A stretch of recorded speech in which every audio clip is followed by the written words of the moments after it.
Well, hello there. I'm Sarosins, and I am joined by Bowser. We are going to be your hosts, your analysts, your casters for today and tomorrow as well. We may be joined by some other talent as well. But for now, it is day one of WaterLAN. And here at Waterloo University, we are doing Rocket League. So we have, I think, six different schools, six or seven different schools, 8 teams total. It is going to be a fun, talent stacked tournament, and I'm excited to see who wins because there is a trophy up for grabs here, and I'm looking forward to it. Yeah, this is so awesome. I'm so happy to be here for the WaterLAN. We've actually had a LAN here before for Rocket League in the region, and that was last year. Last year we had a exhibition match between the three schools in the area. We got Conestoga, Waterloo Laurier, who are all returning for this LAN as well, and we've stepped up our game a little bit. We've got more schools coming here, and also this is a tournament, not just an exhibition match, so we've even got a trophy here for the winner who can take it home this weekend. Yeah, esports as a whole in the region has just grown exponentially. It's been absolutely fantastic to see how esports has developed from being club based to being brought in officially under school administrations. I know Conestoga, they're under the athletic department, and that is just a huge step in legitimizing and getting esports to be official. And having these sort of events like WaterLAN is amazing because WaterLAN is not just a Rocket League event. There's actually a second event or tournament going on, which is for Valorant, and that is being held at Conestoga right now at their esports hub. Go check out their stream as well because that action has been going on since about 10 a.m. It is jam packed over there. We're a little bit of a later start here, but that's okay. You know, the action will wake us up regardless, and it's going to be a bit of a banger. Now, we talked about Conestoga. They have Valorant. We have Rocket League. But this couldn't be possible without the sponsors, without the people who enable us. So, do you want to give us a rundown of all the sponsors Oh and yeah, their of amazing course. contributions? Yeah, and just like you mentioned, Conestoga, definitely one of the big sponsors and partners that have made this possible, bringing us both here. That's in collaboration with Waterloo as well. Warriors Esports, also under the athletic department, fun fact. So really cool to see that different faculties are helping out and stepping into the light of esports. And we also have to give a big shout out to the region of Waterloo, and that's Explore Waterloo Region or the Waterloo Region Esports Commission. And they are in charge of making Waterloo a blooming city, organizing all the local events. One of my favorites, my personal one, is the St. Jacob's Village. It's got the farmers market. I personally have been there a couple times. Super, super cool village. And they're now stepping into esports. So they've got the old and the new coming in here. And not just that, Pinup Arcade Bars, thank you so much for them. They are hosting our social that's going to be happening after the end of the first day. And they're located over on 247 King Street North. They've got everything you need. If you're of age, they've got beer, they've got alcohol, pinball machines. All the machines are themed. So if there's a certain TV show you like, Harry Potter, Game of Thrones, they've got a pinball machine for that for you. And not just that, arcade games too. If you need to reminisce, Reminiscent. reminisce about your You're childhood, close. Donkey Kong, they have it. Pong, Skee Ball, all the classic retro games that you want to play, Pinup Arcade Bar has. And there's even more sponsors. The list goes on. You can keep going for me if you can. Sure. I mean, a big sponsor, and this isn't just a local sponsor either. It's the Esports Canada Post Secondary, which falls under the Esports Canada brand, and their entire goal is to help legitimize esports across Canada. That's their high level goal right now. It's fantastic. I know we have a lot of I want to say starter schools, founding schools, even that have really helped grow. I know Zach Dodge, the esports supervisor at Conestoga, is on the council, and having that sort of representation really does hope or help the local scene grow. It's just fantastic to see these organizations that operate across Canada help the local scene as well. And without our sponsors, this really wouldn't be happening. And as we say that, we are going to hop into game one here. It is going to be the Conestoga B team, the Academy team, against the Laurier Golden Hawks. Yeah, and this is going to be a very exciting matchup as we've seen Laurier before last year, and they've always had a very strong team historically, and Conestoga is always got players out here. As this year they've got a B team. I don't know if they had one last time at the exhibition match. Last year, Conestoga did not have an academy team, so the academy team is new for this year, and the varsity squad also leveled up as well. And so Conestoga's program is expanding absolutely massively. And just as a, I don't want to say a warning, but today there has been tech delays and issues with Epic Game. They currently have a major Fortnite title or tournament going on right now, which is causing server issues for Rocket League. And so while we do have workarounds, we are experiencing continued tech issues. But it is going to be Conestoga on blue side scoring first. Yeah, very nice play here, finding that little bit of a space to shoot that shot in the bottom right corner around that player from the corner who couldn't get the touch, and next to the goalie as well. So here comes the second kickoff. It is good to note here as a viewer that this is going to be a best of 5, and so this might be a long sprint, but players are just warming up here in this first game. Nice dribble off the wall, but good 50 to challenge that out and away. Conestoga B with the pinch off the sidewall. Defended well by Laurier from the back. All right, so Laurier, they are on orange side, Conestoga blue side. You can't see nameplates, which is a little disheartening because I want to shout out these players. I want to give them the recognition that they deserve. I know the academy squad for Conestoga, they've been working hard, and I know those players, but it's not fair for me to shout out their names if I can't do the same for Laurier, so I'm going to try not to, even though I really, really want to. But either way, Laurier with a bit of pressure right now. They do have a shot towards Conestoga's net, but that is cleared out kind of harmlessly. And so now Conestoga trying to mount some sort of attack, but really they're fighting in the midfield, and that is a dangerous ball towards net. It is going to hit the crossbar. Can someone dunk it in? No, it's another crossbar hit there. So Conestoga, they still have a 1-goal lead.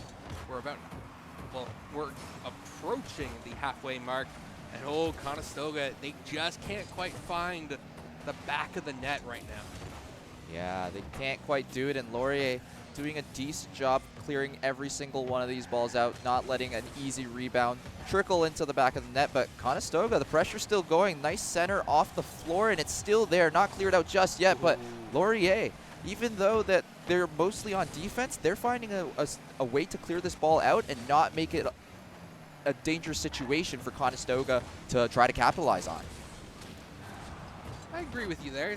Is that Laurier is finding ways to clear the ball, to get out of their own zone. Unfortunately, they're not able to transition any of that into any actual pressure. And ultimately, you need pressure in order to score goals, unless you get a lucky clear, lucky shot on your goal zone. But that was a little bit close, as maybe Conestoga mishandled that ball. But now this is looking like an opportunity as that one gets knocked down, shot on net, and there it is. You can hear the Conestoga players there ready and roaring to go. Yeah, as we were complimenting Laurier about their amazing clears, there is a little bit of a mistouch there.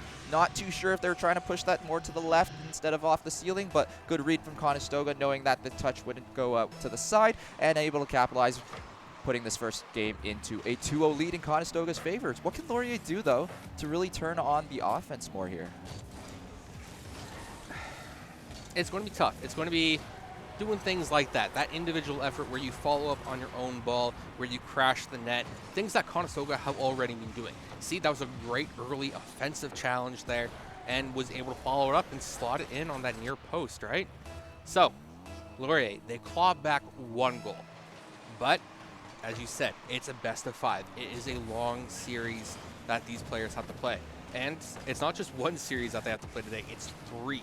So it's definitely going to be about the longevity, how long that they can last, right? They can't all use it in the first series. They got to keep some in the tank. Yeah, and as you say that, a nice pass coming out from Conestoga to the midfield, but nobody there that could quite slot that at the net. Ball still on the Laurier side, not able to clear it, and Conestoga really putting on an offensive show, showing how the pressure is going to be kept on. But here comes the transition from Laurier pushing up the field. Nice 50. That's going to go out middle, but the backboard defense is there, almost able to dunk it. A double commit coming out from Laurier. Is Conestoga able to transition and capitalize on this play? It bounces out awkwardly. Net crashes there, but we do see the Laurier defender make the save. And now that one's going to get popped up high. It's going to crash low. Uh, Awkward touch by the defense there. And Conestoga's waiting for that one, but the Laurier defender comes in with speed. Gets a decent touch, but you can see that Conestoga is challenging this ball every time it hits that midfield mark and just scooping it up. And so Laurier not finding a lot of success on any of their transitions. And with 25 seconds left on the clock, give or take, they still have to score one goal. Otherwise, game one will go to Conestoga. Yeah, just like you said it. Conestoga doing a really good job of putting early defensive pressure. Once the ball is in control of Laurier, Conestoga is at least only half a second behind, ready to challenge and rotate in for a second. Okay. Usually when you see the nameplates, you know where the defenders are, but when you're just trying to see the cards, it's a little bit harder. And they tied up with a 0-second goal. Wow, what a play from Laurier. The fake from the player out in the middle just to give a little extra time for the player in the back to come in, get a better touch off the bounce, and fires that into the top right corner with a lot of speed. Very tough save for Conestoga. Now, first game, OT already. Wait. It's like, do I talk here? Is the ball already in the net? Do I just segue the game out or what? But somehow Laurier never crashes, or Conestoga never crashes the net there to finish the game, which was surprising. But now Conestoga, they have a shot on net. That's going to go in, and there it is. Conestoga Academy, the B team, gets a Game 1 win in their first best-of-5 series here. Yeah, and this is a classic play that you'll see in a diamond and above level, where the first player is going to go for that challenge around the midfield area, and even if they don't win that challenge, the second player on the rotate winning that challenge because of the first player's hit that goes a little bit deeper can now make the pass to the first player that made that challenge, and that's a nice pass with great angle. Usually it's a tough angle for that player to make that shot, but finds it right next to the right post, and that puts them up one game right now, which is, I would say, a little bit unexpected, but nonetheless, Conestoga showing that they're a very strong team on offense, and they do make a little bit of mistakes here and there, but the pressure, that's the big thing from them. Yeah, with Conestoga, the academy team, they are definitely rough around the edges, 100%. And if I had to put their skill level on paper, because I don't know all their ranks off the top of my head, I tried to find out some of it beforehand. But the academy team, the B team, they're sitting in that mid-champ range. They may peak Grand Champ on a good day, where Laurier, on the other hand, they're arguably favored to win this series. Their high champ, one of their players, I believe, is GC3, so head and shoulders above the rest of the players in this lobby, but it doesn't seem like he's had an impact yet. So Laurier, I feel, definitely needs to step up for this series if it's going to be competitive. Otherwise, Conestoga, as an established team, because they did play NECC together, they could just win it. They could sneak the win here. And overall, I would say Conestoga, the B team, their goal should be finish in the top 4 teams, because some of the rosters that will be coming in later today are absolutely stacked. And I don't think there is a place in this world where they beat those teams right now. But a top 4 finish is feasible. It's a stretch goal, 100%, but it's doable. And I feel Laurier might be in a similar position where they're looking to crack the top 4. Maybe not win it, but definitely crack the top 4 and make a name for themselves.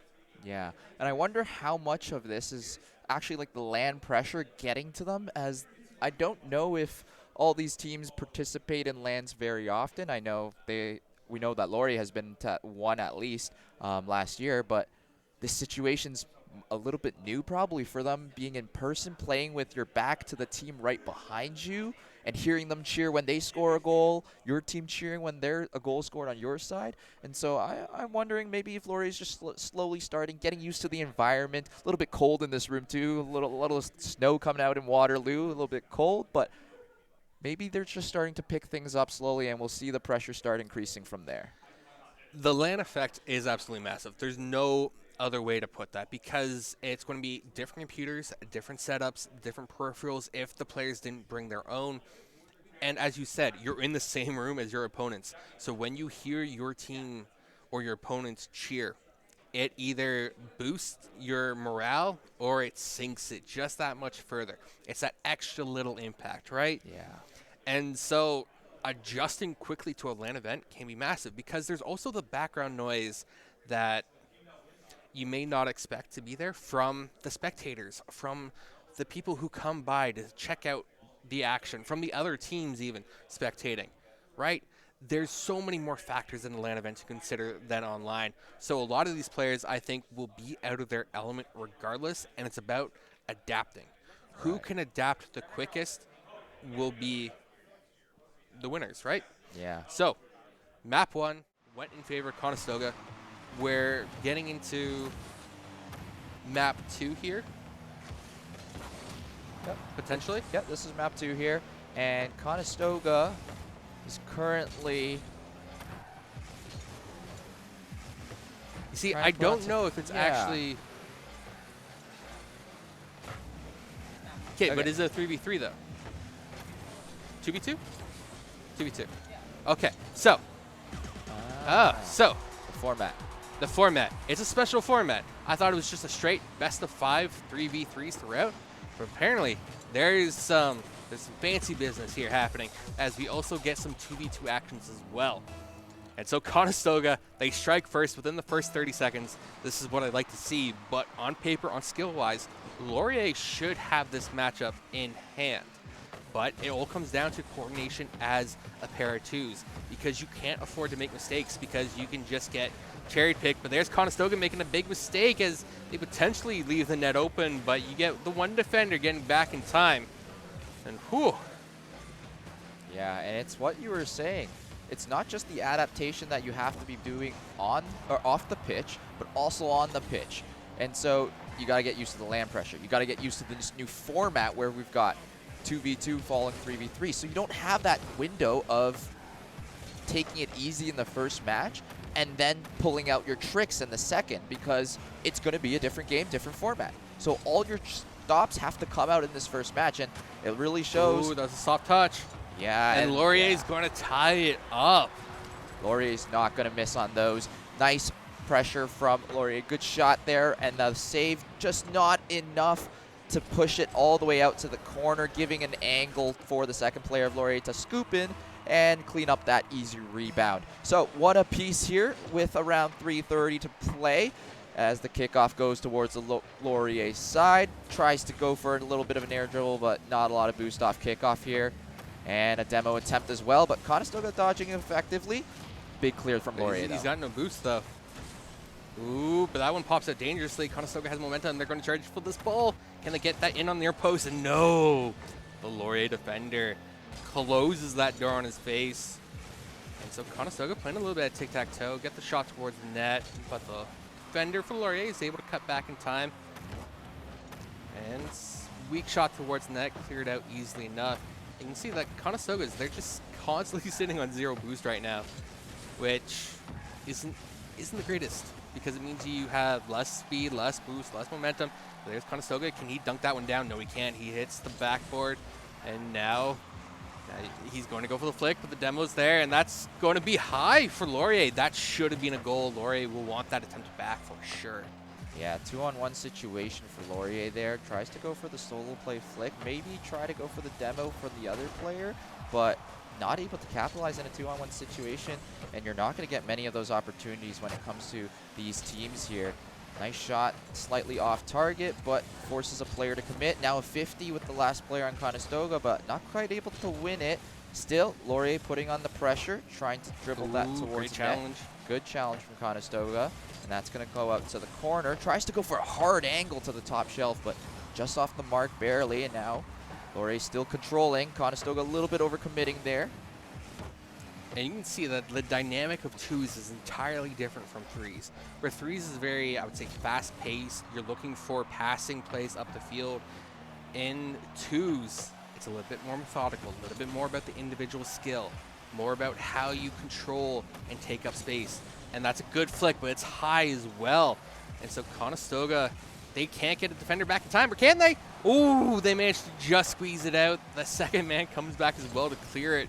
And Conestoga, they evade getting scored on for a second time in this game 2 of this best of 5 series. Oh, but he pinches that one through. Laurier takes the lead there. Yeah, this fake was so nice here in the midfield. and all the players of Conestoga had to stay disciplined, weren't sure if they were going to really try to go for that aerial, and because of that, that little bit of space they earned in that backfield, they were able to dribble past one and then eventually pinch it off the second on that 50. Very nice play there from the Laurier player to put them up 1 goal with a minute remaining in this second game.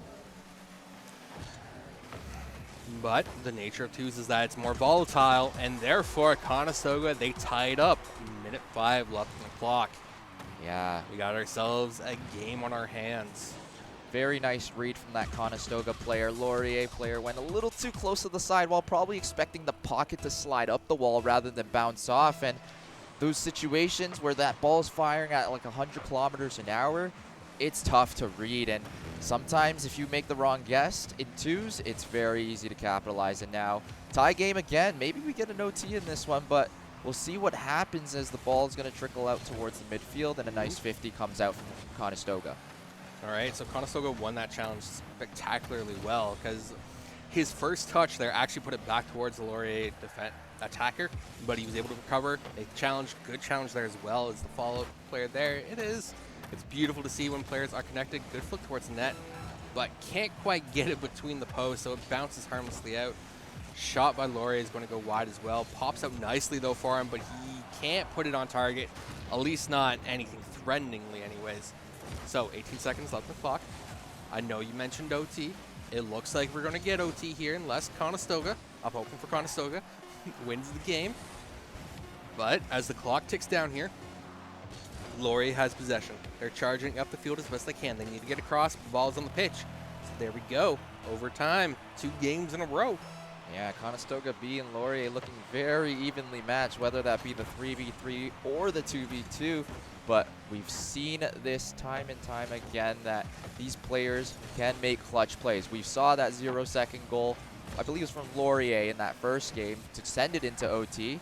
And now this time around, we got to see who in the 2v2 can come out clutch to save their team from either going down 2-0, which is really bad in that best of 5, or even things back up in this best of 5 set.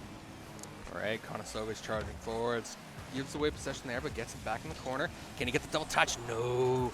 The Laurier player comes through, but now it's a bit of an open net there. Conestoga, they double commit, but they get the, I'd say the lucky pinch almost to clear the ball. Bump. It's a lot of back and forth action right now. And that's what I mean. With twos, you have to be methodical with it. You can't be giving away a lot of free balls. And Laurier, they get lucky with the post there and able to force the ball out. Early challenge by Conestoga. Second man's there, but he's going to try and look for his own one, but not enough boost to fall through. Now just trying to keep pressure, trying to keep the attack going some way, somehow. That's going to pop out nicely, but Laurier's there for it, puts it over Conestoga. And this is what I mean. Poor boost management can leave you in a tricky spot. Ooh. Luckily, that corner boost was there for Conestoga to make that save. Also made a good read there. Tries to go for this pass off the sidewall, but the second player on Conestoga not quite in position for that. And that's one of the big things I think I'm noticing right now when it comes to in these two situations. A lot of times the second player is not in position ready to capitalize on situations. And that's one of the big differences in twos and threes. Ooh. As the second player, you have to be ready for it because there's no one else but you on that position. And you got to know, is this a situation to commit or not? Because if you do and you overcommit, it could be a chance for a goal. But if you do commit and you make that score in a situation like this, it'd be very, very important for your team to even things up. So Laurier now pushing up into the midfield as a 50 comes out, and I would say Laurier kind of loses that, but they get control of boost and ball here, so it does depend on how much Conestoga has. That's a beat on one. How does the touch look? Oh. Kind of whiffs it, but it's off target. No one's back in net for Conestoga, and Laurier, they pick up game 2, the 2v2 game mode. And so, series is tied at 1 apiece right now. I think that 2v2 honestly could have gone either way. It was nearly a 2.5-minute overtime. So, if you include all the OT, we've already played basically half this series, and we're only 2 games in. So, definitely an intense series for these two teams. Yeah, these teams look very evenly matched, whether that be threes or twos. And That's actually very exciting to see. I would rather prefer seeing some good Rocket League back and forth than have one team just be sweeping all the other schools. It's just a better story, better competition, and really brings out more in the game, pushing each other to get better at every single step of the way here. Yep. All right. I did see the players communicate. It looks like we're most likely going to get another 3v3 matchup. So that should be excited. Because honestly, that was my first time casting too. So it was fun. It was unique. And it's going to be spicy. The players, they're yelling back and forth at one another. They're ready to go. They want to get into the game as quickly as possible as well. They want to know who's going to come up. And so, as we see, it's going to be on the DFHH Stadium. It's going to be a 3v3. Yeah, back Conestoga's to pick. 3v3. So now the adaptations can come through from the first game. So is your long-term memory intact? Do you remember the situations? Maybe the backboard was more open on the passes, the sidewall, or maybe you need to try to commit a little bit more side by side. All those situations that you had to remember from a game, 2 games ago, excuse me, even I'm forgetting now, have to come back into fruition here as Laurier. Nice dribble up the field, tries to fake for the flick, but the second player, Conestoga, ready to cover that angle away as they clear this ball out to the mid. Try to, but we can already see in a 3v3 game mode that the game pace has already quickened because there's more players to be there. There's more players to pass to. There's more players for you to set up, and that's a great shot there out of the Laurier. And so Laurier this time actually taking the early game lead. Now, it might be a little early to say this. It's only been around 40 seconds, but it does look like to me Laurier is playing a little bit faster than the first game, especially on those first couple rotations and passes, fully beating the players on Conestoga. Not even a 50 in those situations, so I might call it a little early, but looks like Laurier's warmed up a little bit more now. Agreed there. As you said, it's a little bit of a cold room. Hands need to warm up. And Conestoga, we are definitely seeing a lot more poor touches. We're seeing a triple commit there in that instance. So the communication from the Condors may be suffering a little bit right now, but they have a chance there. Couldn't quite crash the net effectively as the Laurier defenseman was still pretty stout there chasing the ball down. Couldn't quite get past them. But Conestoga, 3 men in this corner is a little bit scuffed, I would say. They got to be aware of their rotations and their proximity to one another. Yeah, spacing a big, big fundamental concept to remember when playing Rocket League. You see the ball and you want to go touch it, but if there's a player that's closer to the ball than you are, space out a little bit because there's a chance that ball comes in as that demo comes out. Ooh. Oh, what a big whiff coming in from Laurier. They are up 1 still and the pressure's still going, so maybe they have a chance to still clean this up, but nice clear from Conestoga as now it starts barreling towards the Laurier net with a pocket of all things to try to get a shot up, but not able to capitalize on that situation as Laurier goes back on the offensive. A lot of back and forth though right now, and it's pretty hard to see who's going to break through first. Yeah, Conestoga seems a little bit more scattered this time around than before. I think adjusting from the 2v2 to a 3v3 and whatnot definitely throws them for a loop, but that looked like a prime opportunity there for the Condors to get a tying goal, but unfortunately couldn't quite dunk it hard enough. That one's going to be off the backboard. Can they pick it up? No one's quite there, but that's going to be an open net. And there it is, Conestoga tying it up 1 game apiece just ahead of the halfway mark. Yeah, gorgeous play off the backboard, stops the momentum of the ball right in front of the net, and the demo goes out because they were trying to predict where the ball was going, and that ball stop, very nice placement right in front of the net for the last player of Conestoga to swoop in and get a free goal. Yeah, being able to follow up on a teammate's touch is always so important, but being able to set up that touch for your teammate at times is an underrated skill, and we just saw how valuable it is there, where if the Condors player couldn't drop that ball dead like that, that may not have been a goal. But either way, they were able to. Conestoga ties it up. We have ourselves a game. The series is tied, and that's going to be a good shot on net, and it's just going to soar in. There it is, bit of a snipe. Not trying to make that uncomfortable save, not sure if it was on target. Oh, sorry, that was a Conestoga player that was there not trying to steal the goal. Yeah. So respectable from them. I mean, we heard it. He was thinking about going for it. You know, the Condors players, they for sure know how to squawk loudly. Oh, yeah. So that puts Conestoga B up again, and maybe I spoke too soon when I said Laurier was playing a little bit faster. Oh, mistouch there by Conestoga. This might give an opportunity, but not much they can do with it. Nice demo here. This should be a center. A commit comes out. Nice Ooh, block great coming challenge. out, and that should be the clear from Conestoga, but not a lot of boost there. Oh, he gets it But over one, gets though. that flip. Can That he might do be it? enough. He does it! Oh, with 0 boost, the flips come through. And I guess you could say a goal like that's flipping crazy. I have to give that one a little bit of a laugh there. No boost, so I'm going to have to respect that as well. And just Laurier not expecting that extra flip off the wall. And that's a situation you just kind of got to be aware of. The timing of a flip around 3 to 5 seconds, I believe. This one's dropped down. That's But going to be, it's crashed. And there it is. they won't even let me finish analyzing the previous play as they score another one here. Very quick, rapid succession off the ground and the backboard. A little bit of a double commit from Laurier, but sometimes high risk, high reward. 100%.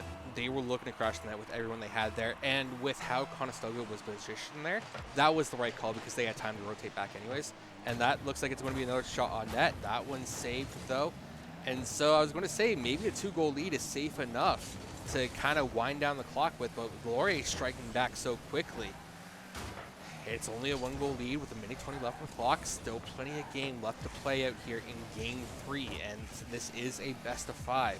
So where normally this could be a deciding match for these players, they still have a plenty of game to play out. Not only in this one, but in the rest of the series, because we're in essence playing a best of 3 from now on. Yeah. And with a minute to go now, Laurier is on the defensive, and that might tight just angle do goal. it. The nail in the coffin potentially from Conestoga. Very nice angle coming out after the pass off the side backboard there. Right on that right post. Very tough save from Laurier, and Conestoga's rotations are looking very, very good here. So maybe, as you said, if they can try to hit the pinnacle of what they're trying to achieve here, top 4, I believe, is what they're trying to shoot for here. It looks like they have a good chance if they consistently play like this the rest of the day.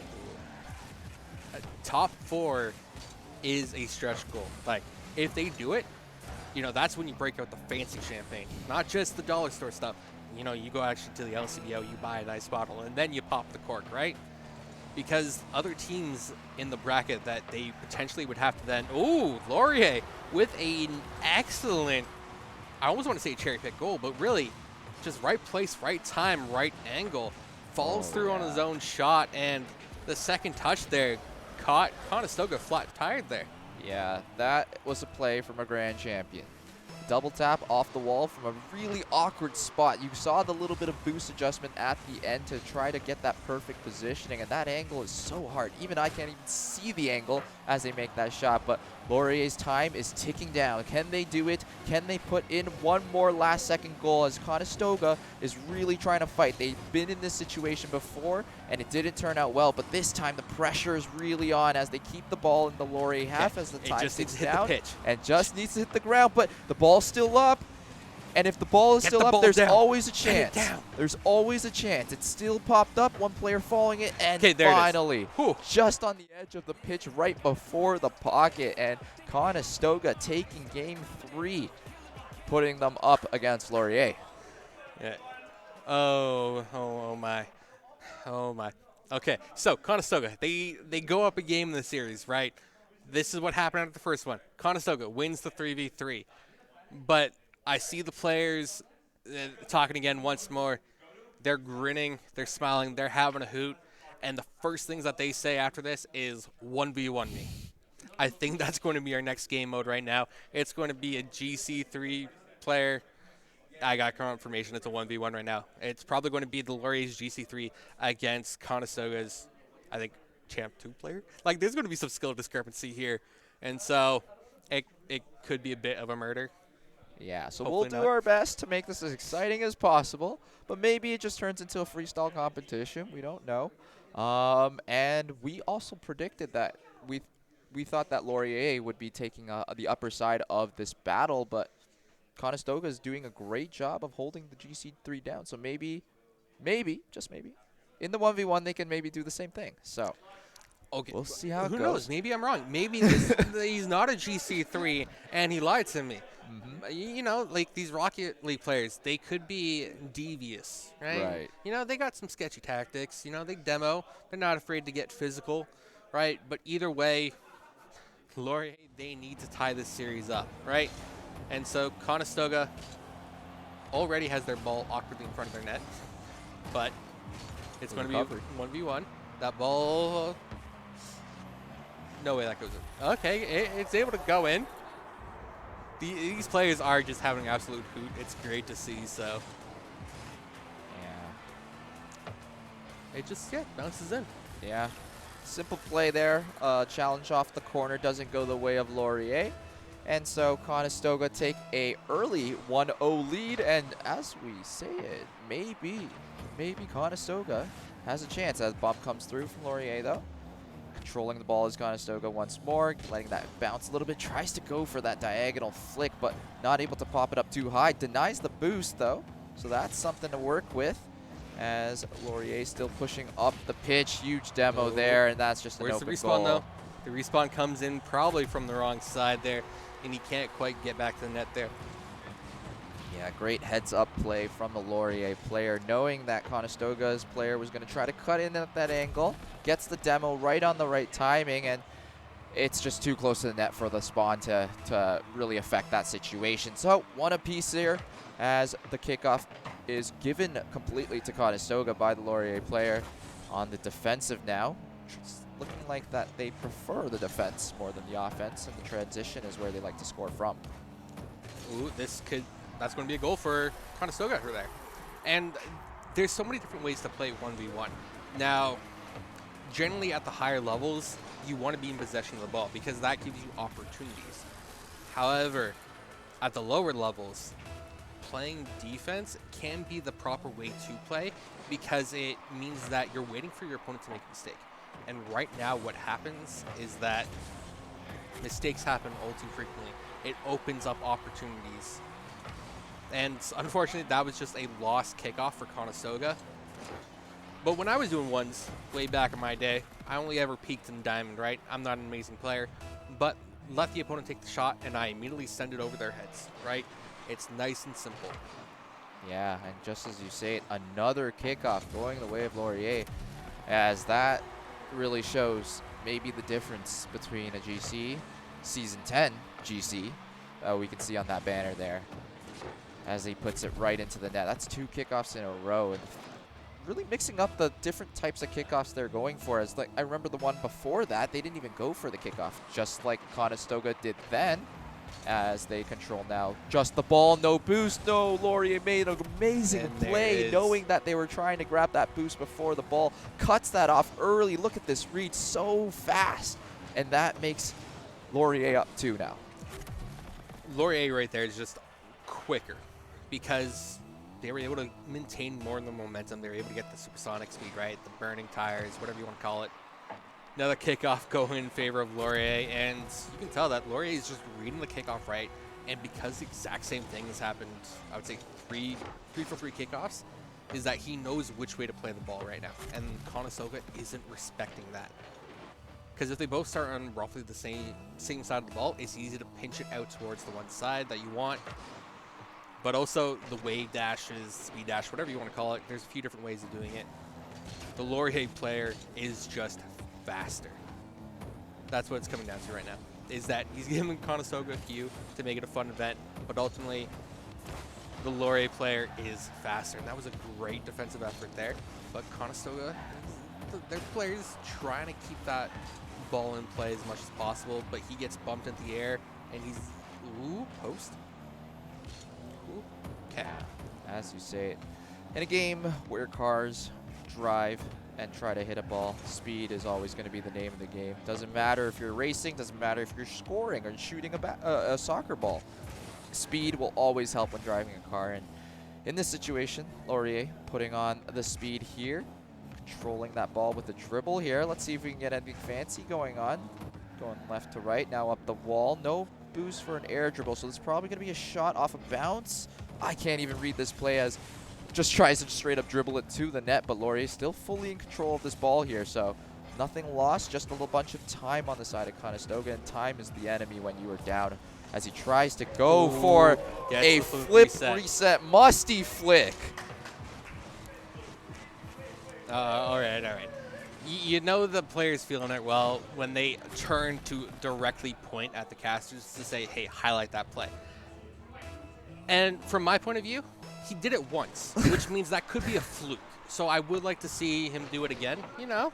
Otherwise, I'm going to say, hey, he landed a musty flick, but it was a fluke. And now I'm going to defend the Laurier player by saying that he did it on his first try. So he must be able to do that multiple times as he now tries to go. He also did it in a 1v1, though, where you have more room to Right. work with, right? Right. Against an opponent who's arguably lower skilled than you are. So he had all the win conditions lined up for him to have a successful attempt there. As he scores another goal, a slow one at that, just an extra touch, a little bit quicker than the Conestoga player, and Conestoga getting that demo to a no avail as that 20-kilometer-per-hour goal rolls past that goal line, putting up Laurier 7-2 in this 1v1 game mode, and we probably can start looking a little bit more forward into this game of 5. I think we're probably going to be going back to 3v3. 3v3s, So, yeah, Conestoga's won both the 3v3s now, so if they can secure this last one as well, then they would still win, and all these goals that are counting up right now don't actually matter.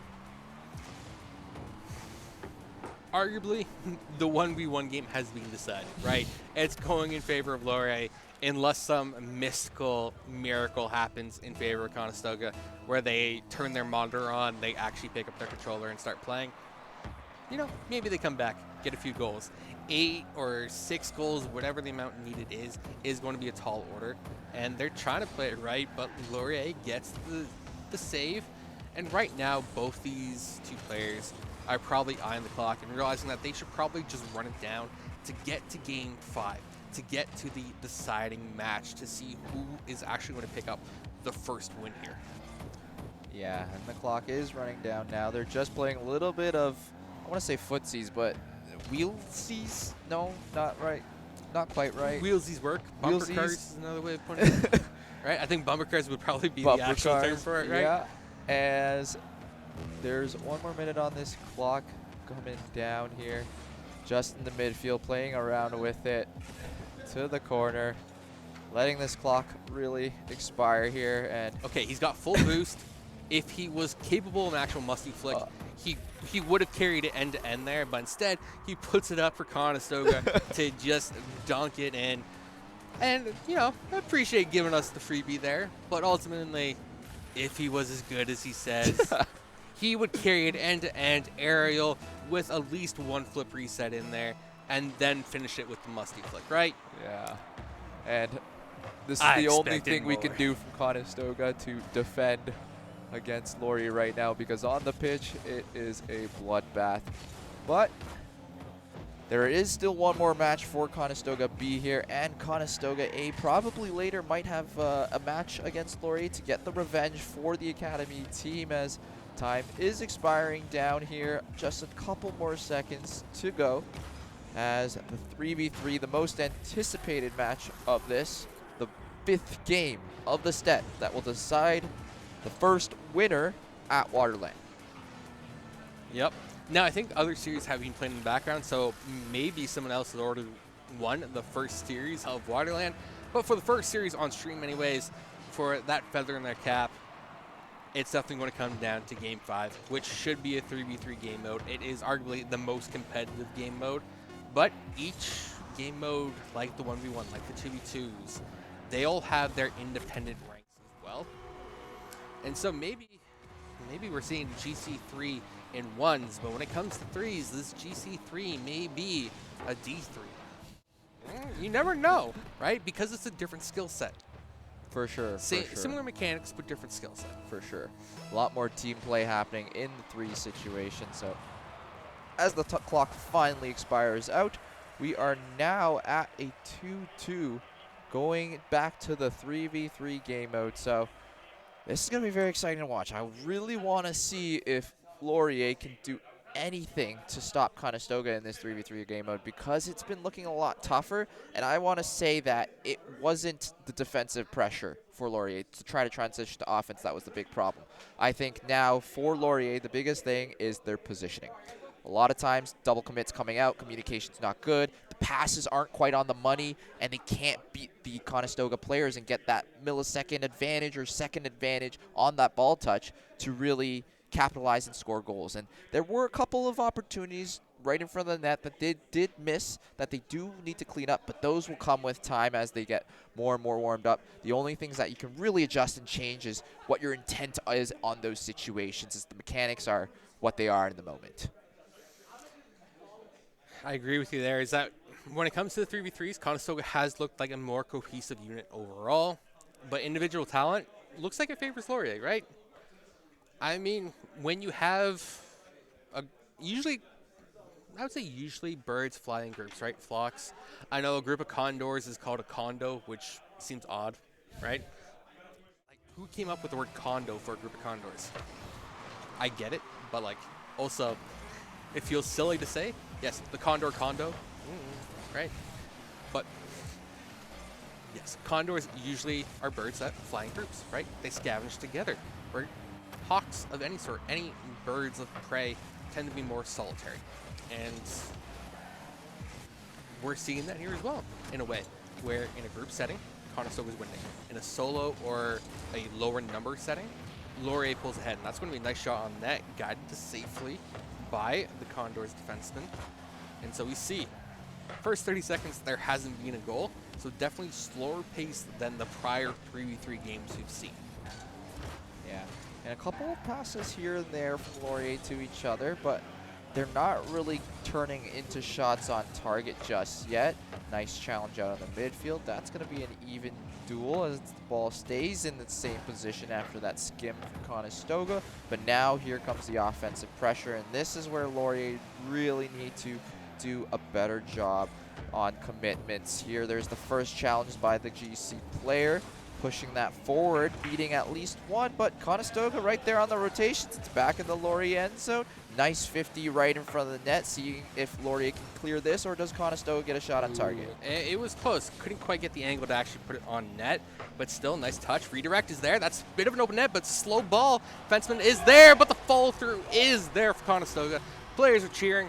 They take a one-goal lead, basically 90 seconds into the game, and this is the deciding game of this series. This is where all your early pennies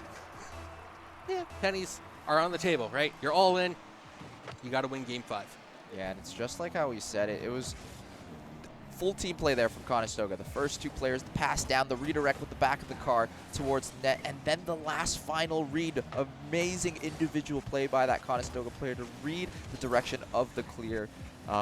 Puts them up in that first goal. So very nice job from Conestoga, and Laurier got to clean it up here if they want to get a chance of winning this game, the first of their WaterLAN experience, as the ball is getting pushed up into the corner.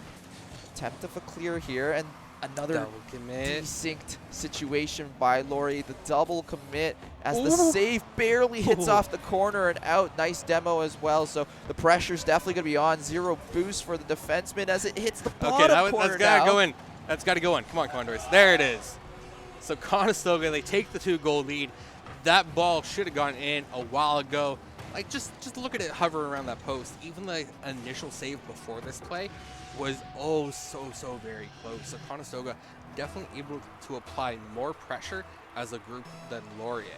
Yeah, and that all started, though, from the double commit on the Laurier side in the offensive pitch, with the GC player going in with another. And in those situations, the transition causes the lack of boost on one side as the ball is dancing in front of the net, and same situation, sitting on that goal line. Finally, Laurier putting on some pressure from one of their players, able to force that commit high and go low, and that's gonna get the game a little bit closer, 1-2 here, as the kickoff for the second half of this game sets us up for the rest of this series. Right, Conestoga still has a 1-goal lead though, so they're sitting pretty. Shot towards net, and that might trickle through, but the scramble on defense by Laurier keeps the ball out, keeps it a 1-goal game. But Conestoga, they cherry pick a challenge there, get past the double commit, and still have an incredible amount of offensive pressure, and they are challenging Laurier at every step, and this is what I mean. when you have more bodies. Oh! Ooh! Laurier tied up with a, I don't want to say lucky, but a convenient bounce shot into the top corner, which I honestly thought was going to be off the post, but it squeaks in there. I'm almost certain that was a miscommunication from Conestoga. I believe that there was one player driving back to net, one player on the back wall, and the last player was calling on, but they weren't sure between the two, back wall or the player driving at net, who was going to commit there. And the opposite mistake of what Laurier was doing. Instead of a double commit, they had a no commit on a shot on target. Or they may have read that ball was going off the post as well, right? And so they were looking more at the control instead of the initial save. Laurier, they had a great opportunity there, but couldn't quite finish as they find the post. And I admit there, I held my breath wondering what was going to happen as the ball eventually did find its way out into the corner. The safety there is always convenient. But now we're getting close to that 1 minute remaining in the best of 5. It's going to come down to the golden goal. Whoever scores next is most likely to win it. And Conestoga, they've definitely showed that they're able to score against this Laurier squad. But Laurier, they're able to go punch for punch with the Condors right now. And it's all about following through on your own ball, on your own shot, on your own opportunity, and making it work. Yeah, and that's the Golden Hawk flying in. Nice double tap off the side of the backboard to get it around that Conestoga defender. Definitely would not have been an on-target, or would have been an amazing save by the Conestoga player, but trying to return the fire right back as the ball is now on the Laurier side. No boost on the player with control, so should have another player come take over, and nobody does, so Conestoga putting on the pressure now. Yeah, and that's all that Conestoga needs to do. They have a little bit of time to work with. They don't need to panic, but they do need to throw things at the net, right? They need to be there. This is looking like a great opportunity with the GC with a great challenge there as well. And so Conestoga, 30 seconds left. They still have offensive priority. Trying to redirect, go side to side. Conestoga buries it in. It's going to pop out, pop up. Conestoga a little too close to net there, so they can't actually get a shot on net. And so now the clock's going to wind down to the final 10 seconds. They're going to try and carry this one out, but Laurier, they're finding ways to keep this ball high and just kill the clock here in the final seconds, puts it down on the pitch. And so when it comes down to it, Game 5, Laurier picks up the W. Yeah, huge clutch from the Laurier team. Really thought that Conestoga was going to squeak through with it, but Laurier capitalizing in those last couple minutes with that amazing double tap play from the player on the Laurier side. And just like that, 3-2, amazing Rocket League to start off the day. Yeah, ultimately, it was in favor of Laurier, right? 3-2. And credit where credit's due. Laurier won the TV2, the 1v1, and a 3v3. They won the entire spectrum. Though as a 3v3, if you look at it as a best of 3 when it comes to the 3v3 matchups, which is the standard competitive game mode, Conestoga B team actually won it. They won 2 out of 3 when it came to 3v3 matches, right? So maybe if this was a dedicated series for 3v3, Conestoga wins it, right? Yeah, and that's what's interesting about this format, because I wonder what these teams are investing their time into when they practice. Are they doing a lot more 1v1 situations? Are they practicing their 2s at all? Or are they just hard investing on those 3s and trying to win off of just that specific matchup? And maybe if they squeak lucky wins on the other ones, then they roll through with it. So really interesting, and I'm excited to see a lot more Rocket League to come. This is just the start, and it's going to be a long day, and we've still got tomorrow. So make sure you stay tuned, as we will be going to a short break before our next match that's coming up. That's going to be Waterloo versus St. Clair next. So make sure you do not go anywhere, as we have another exciting best of 5. The 2 schools that arguably would have been the top of the esports scenes, St. Clair being the first one to really start esports in Canada, and Waterloo trying to follow right behind with Conestoga and Laurier all working together. So make sure you stay tuned, as we have a lot more action to come.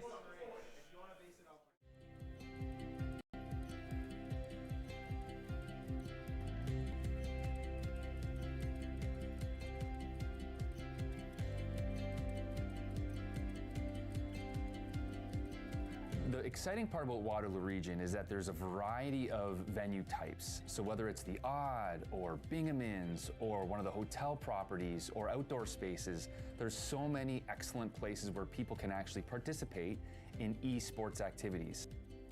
We have so many amazing stakeholders and businesses that are involved and interested in esports to really do something amazing in the region. I think it has so much potential.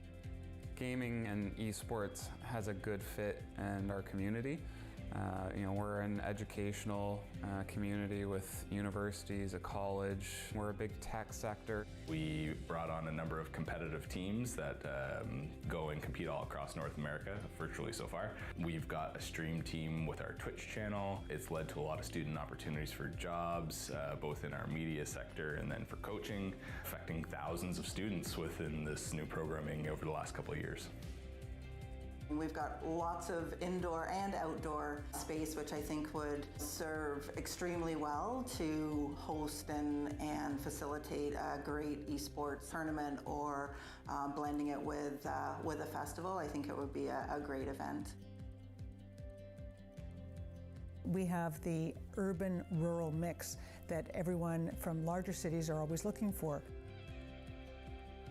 We have the concessions and the food and beverage and the hotels and all the things that go into hosting an event.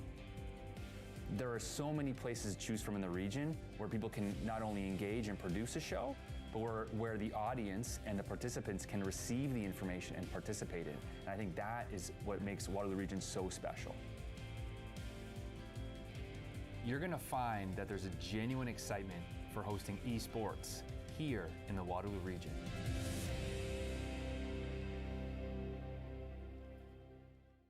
At the University of Waterloo, this is where I began my esports career. One of the most amazing opportunities I had working in esports is going to LA and playing on the LCS stage. I remember running onto the stage after my team had won and seeing the confetti fall from the sky. This was the place that had offered me so many opportunities I wouldn't have otherwise.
raining down from far above. Stars are rising, countless worlds colliding. Only one will take it all. Can we bring to fall the giants? Can we make the final call? We are the ones to ignite the darkest skies. The champions of the world that we defy. A soul ray of the few who rise up high. And we all fight at the last light.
Welcome back to WaterLAN.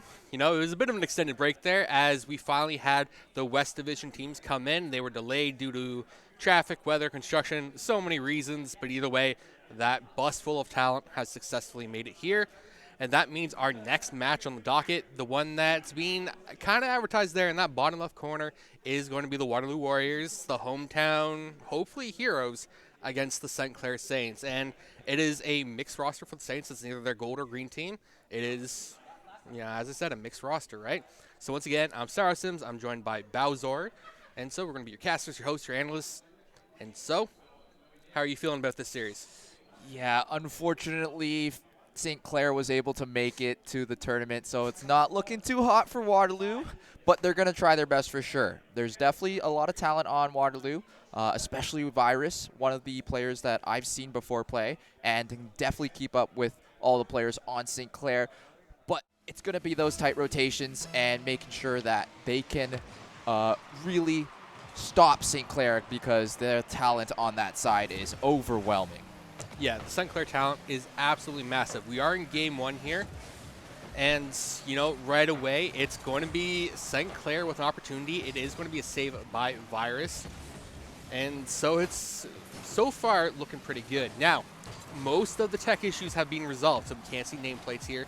We can go and give all the players the proper credit, right? So on the side of St. Clair, who's on blue, we have Christian, Nitrix, and Spoods. Where on Waterloo, we've got Alphas, we've got Wally, and we have Virus. So this could be a very exciting match. Already off to a hot start. Alphas showing some mechanical prowess with that little bit of a musty from the back wall as Spoodsy, is centering that ball out for Christian. Not able to get that shot on target, but a good center here. Nobody able to capitalize. Still, lots of pressure from St. Clair. Nice 1-2 punch combo, and that shot is on the money. Not able to make that awkward save by Waterloo. Alphas trying their best, but already passed the ball to the right a little bit. And that's going to put St. Clair up. A pretty late goal would have you, as we have seen so many early goals in the previous match. I would still say a minute in is still a fairly early goal. It's just not that 30-second goals that we were accustomed to in our first series on stream. But that said, St. Clair, they're coming out to a hot start. They hit the post there, and Waterloo will be feeling the pressure. But really, St. Clair, I would say, is the favorite to win this series, at least on paper. And as we see, Christian is able to pick up that goal. He was there for the rebound, right time, right position. And now, St. Clair up 2-0. Yeah, gorgeous pass there by Nitrix. Off the bottom left corner, nice bounce right in front and fooling two players on Waterloo to commit for that first initial save that was a pass.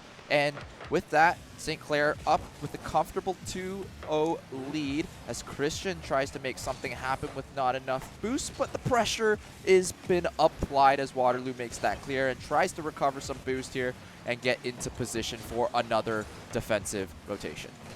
I absolutely want Waterloo to come up with the upset, the underdog victory here, but it will be an uphill fight for the entire series. You've seen St. Clair already applying so much pressure there. An excellent shot out of Christian. Does go a little bit high, but it still applies that extra bit of pressure. And you can tell that Waterloo, they're getting touches, but they're not feeling confident. Alphas comes up with a great save there. Nitrix is playing his ball off the corner, putting it on net, but the double commit out of Waterloo is enough to get the save there. Now Spoods, soft touch towards net. Christian tries to cram it in, doesn't quite get it. And you can just see the offensive capabilities between these two teams are on different levels. Yeah, and the biggest thing that I'm seeing right now from St. Clair is the precision and the tempo that they're playing with is so difficult to deal with from Waterloo. A lot of these angles from the corner, they're able to position the tip of their car to get that off-angle touch towards the net and apply so much pressure that when Waterloo gets to the ball, they're a little bit late, and because they're a little bit late with their timing, they can't adjust the car exactly how they want, and sometimes they're just going for the touches. But as I say that, the transition from defense to offense and the passing play there from Virus to Wally back down off of that contest, and every member of Waterloo getting a touch and getting that shot onto target. And fortunately for them, they had the challenge go their way. It's a reason why it's called a 50-50. And in that case, it dropped right down for Alphaz to put in the back of the net there. So Waterloo, they can definitely capitalize on mistakes here that St. Clair make. But it's just a matter of fact of how many will St. Clair make.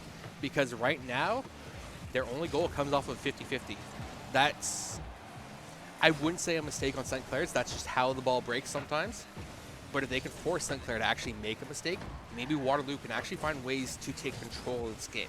Otherwise, I feel they'll be in a nearly permanent reactive standpoint. And Nitrix, oh, he had the look for it, but Christian should be able to tap this one in. But he doesn't get the angle on it either, so this does provide an opportunity for Waterloo now. Ooh, they go for the aerial pitch, but can't quite find it. Still on the attack. Now, St. Clair transitions.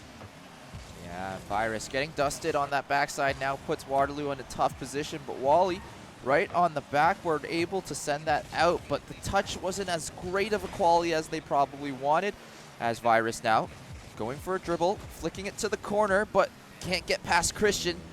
Double commit there from St. Clair, and now that ball's coming down the middle as they bump in each other, and still Waterloo not able to capitalize as St. Clair's defense individual play there able to keep them from getting scored on. As St. Clair said to me when I asked about kind of how they were feeling, is like they just wanted to play. They had sat on a bus for 4 hours and they just wanted to play. But that means that they aren't warmed up, right? This is Waterloo's home facility. It's their hometown. They didn't have to travel anywhere for this game. But that means that they had time to potentially warm up. So I would expect them to be coming out of the gate a little bit hotter. And St. Clair, they've done a really good job managing this game. And if Waterloo didn't have a goal on the board, I would wonder if St. Clair even had a net with how long we've been looking at Waterloo's side. But there's Waterloo tying it up. Ooh. Yeah, nice play there by Wally. Trying to push that ball super fast as St. Clair double commit into their own corner, leaving Virus wide open with a late rotation from Christian. Should have been on tempo if St. Clair didn't double commit and had one back post or somewhere in near the net, as this time is trickling down. This is probably the last chance for anyone to try to grab a goal. Here's St. Clair keeping the pressure on, but Virus trying to push it up. Shot probably just off the backboard, but pushed out by Alphaz as we head into another overtime. We've had a lot of overtimes today. Oh yeah, not many matches, but a lot of overtimes. Well, we've only had one series. This is our second series. We've had overtimes in both. I think this is our third overtime of the night anyways. So right now, that's a 50% ratio of games to overtime, which is kind of nutty when you think about it, because I would have assumed that St. Clair had this game in the bag, but apparently they let it slip through, right? Maybe they're doing it for the crowd. Maybe they're doing it for the experience, more time on air. You know, get the exposure that they want and need. But Nitrix, he gets the play, beats one, but Virus is there plaguing the offense of St. Clair. And now Wale, he's putting that one up for Christian. That's going to be on target, but Wale back off the wall. Now Nitrix, and you can see that the game is starting to pick up. Both these two teams, their tires, their engines, their hands, they're all a little bit warmed up. I saw St. Clair crack the hand warmers as well. They've finally kicked in. And now Waterloo, I think they're starting to settle into their opponent as well. Yeah, nice clear here out to the corner. Nobody in Waterloo ready for that one.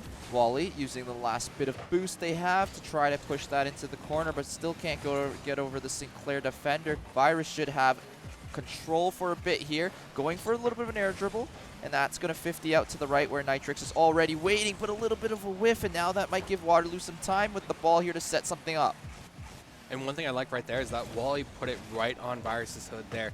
They're looking for the team plays, for the passing lanes. And that is definitely something we didn't see in our Laurier versus Conestoga B matchup earlier today. And this just proves and showcases the level in which these two teams are playing at. It's head and shoulders, right? And so while this was an open tournament, it does mean that the level of competition is also open and wide as well. St. Clair is probably the favorites to win this LAN event, but Waterloo, they're a team I'm expecting in the top four. Conestoga's A team, and I think there's at least one more. I think the Windsor Lancers are also going to be the fourth team to round out top four. But St. Clair, they're the ones favored to win it right now. We've surpassed the 2-minute mark, and that looks like Waterloo. He jams it on the far post and can't get the win. And it's going to go the other way right away. It's Spoods. He gets denied by Wally. End-to-end opportunities for both teams, and they ultimately both get denied. Tragic for the Waterloo Warriors, though. A little bit of pressure kicking in there. Usually an open goal like that, we don't see many misses, but just a little bit slow and a little bit wrong angle as Virus misses a recovery. That's going to give Christian a little bit of space to work with. Beats one more, and that's a center. It's on target, but Alphaz is on that bottom right corner. Get ready to clear that one out as Wally's pushes this over, trying to probably gain control of the boost, misses it, and that's going to be Waterloo probably leaving the offensive half very soon as Wally just tries to clear it to the corner and St. Clair settle things down. But they're starting to push on the other side as Alphaz able to stop that shot from Nitrix. And back to the stalemate we are. 3 minutes gone in overtime already. This is a very tense game. Lot of shots not finding the target here. Oh. All right, let's take a moment. Let's breathe. Let's not get lost in the hype, right? We have a long night ahead of us. Both these two teams have a long night ahead of them as well. And so, while they want to win, right? If you beat the #1 seed in St. Clair, or who I'm favoriting to win, that is a massive momentum boost for the rest of the series. For St. Clair, it's expected, right? They have to play up to their level of standards. Otherwise, that little nagging voice in the back of the head of, we're better than them, why aren't we, starts to creep in. So the mental game is massive, especially as we hit a 4-minute overtime when everything is do or die. The double commits are almost inexcusable. Same with putting the ball in front of your own net like that. So both teams far from perfect. And what are we watching?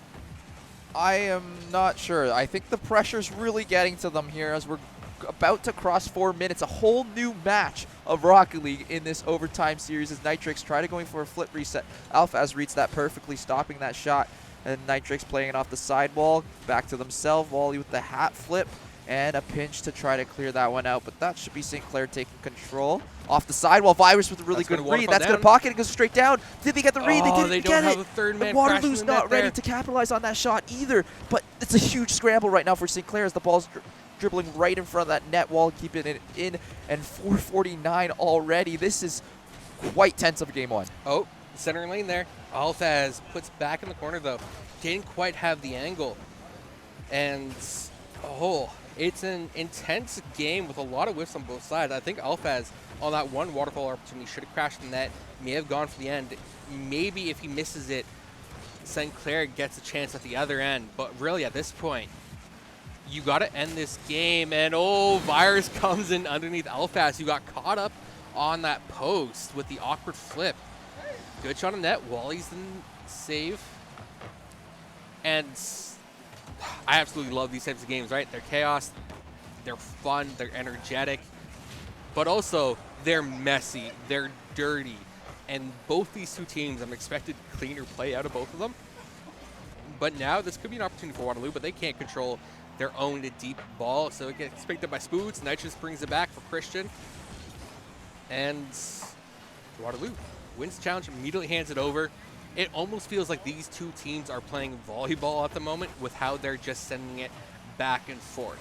Now, fortunately, neither of them are losing a point when the ball hits the pitch right now. But still, it's not a good look for either of these two teams. Nice pass there from Wally's and Alphaz back to each other.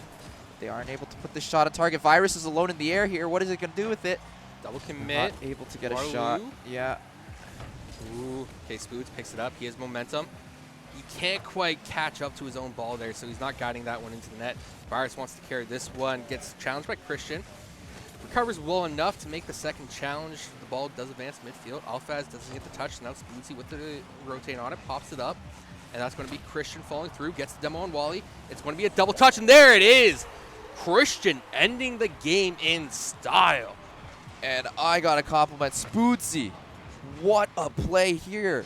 Unselfish. Pops it up for the teammate behind them and gets the air demo, stopping the first commit from Waterloo. What a crazy play from Spootsy to be aware of that situation, and then the precision to hit an object out of the air and demo it. Insane play. Yeah, and the best thing about that play was that Spoodsy 100% has the capability of following through on that shot, that opportunity alone. But because he set it up for Christian to follow through, it shows that the team as a whole is starting to firing on all cylinders. Because as I mentioned, this is a mixed roster. These 3 players for St. Clair aren't necessarily used to playing with one another. They definitely have reps. But as a static 3, that's not the case, right? So it seems like we're going to go to a 2v2 next between Waterloo and St. Clair. That's going to be a spicy game. And casting that has been fun, but the expectations for that are wildly different. So, 2v2 here. Bowser, how do you think that's going to go? I'm going to be honest, I think it might be a little bit closer than what we've seen in the first, or not from the 2v2s on the previous games, but not as close as this 3v3. The 3v3 game then was very, very impressive. Both teams really not giving up. The defensive play from Waterloo, a lot cleaner than what we've seen in the earlier game, especially on how to cover different angles on shots. So that one situation where there was that player stuck on the post, and then we had Virus coming in low. So they were trying to cover off the high angle and the low angle, and they were able to find those situations. And it's not considered double commit there because they're covering those separate different angles, whereas we've seen that a lot of mistakes that have come from more on the offensive side rather than defense. And that's the biggest part for me. If teams can really just, in those moments where you know that this is the moment, can take that deep breath, remember how the fundamentals work, and wow. Waterloo scoring first in this 2v2. And it looked like a bit of a barrel roll maneuver there by Virus, just faking out Spoods there as he goes high and Virus goes low. Like, excellent, just to get enough momentum on the ball to make sure that one finds the bit of the net without popping it up. So fantastic job there out of Virus. And so now St. Clair, they're on the back foot, but Spoods and Christian, these 2 players, I know they can connect. I've seen Christian play for many, many years. Originally, he was on the Sioux Cougars, which played in OPSC, the very first year of OPSC. He won it alongside Duck. I forget who their third was, but even in the second year of OPSC, he was still with the Sioux Cougars. Waterloo Warriors, I believe, eventually won that season. But we see that Christian, Spoods, they're amazing players. So actually taking a game off of these players is going to be hard. Yeah, great touch there from Christian off the back wall. Getting that earlier one to get it around the Waterloo player, making it so awkward to decide which way to point the nose of your car. As the kickoff goes the way of Waterloo, Virus should be able to control the ball and the boost, but good challenge coming out from St. Clair and Christian. As Alphaz takes to the skies to stop that one. Target, the shot shouldn't be on target, but the double is on target as Waterloo make a very, very tough try at a save there, but what a nice recovery by Christian. Even after getting hit in the air, retains control of the car enough to find that back left corner angle. Wow, mechanical play from St. Clair is on another level. Like, I would almost want to say that Christian is religious because he pulled off a miracle there. He got bumped in the air, recovered to find the double touch off of his own shot off the backboard. But the angle in which he did it put the ball behind the defender, which is an almost impossible chance to defend because you need to kill your momentum and then travel backwards almost instantly. So I want to say it's a miracle, but for St. Clair, it's just another day on the pitch as they take a 2-goal lead. Yeah, Virus positioned a little bit too far forward for the pass that Alphaz was trying to throw, and because of that, St. Clair just needs to send a fast shot down the other way and make it impossible to recover there for Waterloo as they take a 2-goal lead here going into this. As another kickoff that's going to go the side of St. Clair, and even Christian stealing the back left boost, and that's going to hurt for Waterloo if they're trying to make any sort of defensive stop here. Big miss from Alphaz, and they're going to be stuck in the air for a while with no boost still probably. As St. Clair now just trying to drive circles around them, making those passes. Shot barely off target, and a double commit from Waterloo comes out. And now Christian tries to get the flick, but Virus is there for the save. And we're approaching the halfway mark in this 2v2.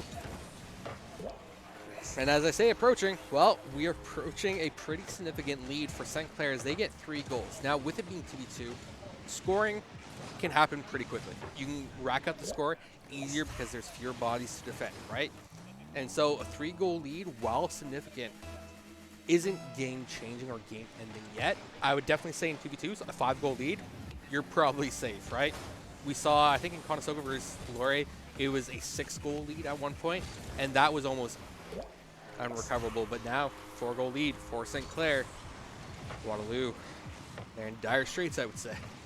Yeah, and after that very exciting 3-on-3 game, it has been very, very tough for Waterloo since then. And maybe that's St. Clair finally getting warmed up, getting off of that 4-hour bus. And those kinds of situations don't happen unless you're playing in a LAN situation where you have to worry about travel. And luckily, Canada, all the time zones are very similar in Ontario. We're super close. It's a small LAN for now, and no one has to worry too much about different time zone changes. But even still, the travel itself can be very, very exhausting, sitting in a bus for a couple hours. And Waterloo trying to get something going on the offense here. Shot on target, but not placed well enough to avoid any of the defenders on the side. Here's Alphaz touching it off the wall. Christian takes it away. Back to Virus, and a lot of pinball going on here in the midfield as someone's going to try to eventually take control of what's happening. It's looking a little scary, though, for Waterloo, because St. Clair's just had that overwhelming presence, that overwhelming pressure. And as a unit of two, they've definitely worked better. They know their role, they know how to play off of one another, and they do it fantastic. Like, neither of them are overplaying their role. Like, Spoots didn't try and play that ball again himself. He left it for Christian because he knew Christian was there. And so, 5-goal lead. With a minute 40 left on the clock, give or take, that's probably going to be the game ender. And so right now, I say that, and then it immediately drops to 4. I take off goals, what can I say?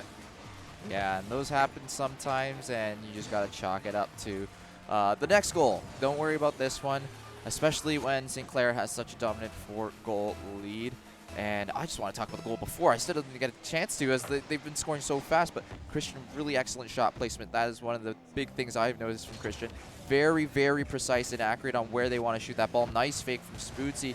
Means that Spootsy still has positioning, but leaves it for Christian there to try to probably reposition, grab more boost in the backside as Virus taking this ball to the midfield. Spootsy beating in the challenge. Fake from Spootsy again as Christian tries to go for the shot. And time is trickling down. It does seem like St. Clair are going to try to run the clock down a bit. Oh, trying to go for something super They got to fancy. calculate. They got to capitalize. Okay. Waterloo managed to capitalize on that mistake. Even though it's still a 3-goal deficit for Waterloo, the fact that they are able to capitalize and crash the net to go for those hungry from behind goals is fantastic. It shows that they haven't rolled over. They are living up to their warrior name and fighting on. It's still an uphill fight for them, but it's showing good for them, right? That means when we go back to the 3v3, most likely, it should be another close game. I think St. Clair, though, having warmed up with this 2v2, and that was a great shot by Alphaz. Nice, powerful on target, but the transition is even quicker. And so Spoods, well, he spoon feeds his team another goal there. Yeah, very quick shot off the sidewall. Virus a little too far up and too far out to defend against that shot, putting St. Clair into a 7-3 lead. And this is going to be a very tough climb back for Waterloo, as they're going to probably fall down 2-0 now, which means they've got to win a 3v3, a 1v1, and then another 3v3, which is going to be a super tough battle, especially against a consistent team like St. Clair, who doesn't seem to make a lot of mistakes and seem to not play down to certain levels and have a very consistent baseline. Yeah, and regarding the format is that the losing team chooses the next game, right? And so each team can only choose a 2v2 or a 1v1 once, but you can choose an unlimited amount of 3v3s. So Waterloo could opt in for a 1v1 next game, or they could go for a 3v3. They can't opt for a 2v2. And I don't think they'll opt for a 1v1 when most likely you're going against Christian, who is scoring goals like that. Yeah, Christian, so precise, so clean with these touches. And the other thing I want to mention is after the 50s, Christian's card control on the recovery is so good. And it seems like they know what how the car is going to rebound out after hitting the ball and lands just a little bit quicker than everyone else and gets off the ground just quicker after that as well. Yep. And so St. Clair, they win the 2v2. They officially have a 2-game advantage here in this best of 5. It's group stage. And so I believe with the overall tournament format is that today no one is being eliminated. There's a lot of for fun, right? So therefore we get the 2v2s, we get the 1v1s. But tomorrow, when it's elimination time, the format does solidify to strictly 3v3s.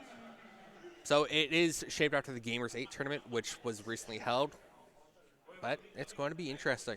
It's going to be neat to see how these two teams will play. And so we see Waterloo's pick for Game 3 is going to be a 3v3 on the stadium. And as I said, they don't really want the 1v1. And now Bowser, I know that this is your school, right?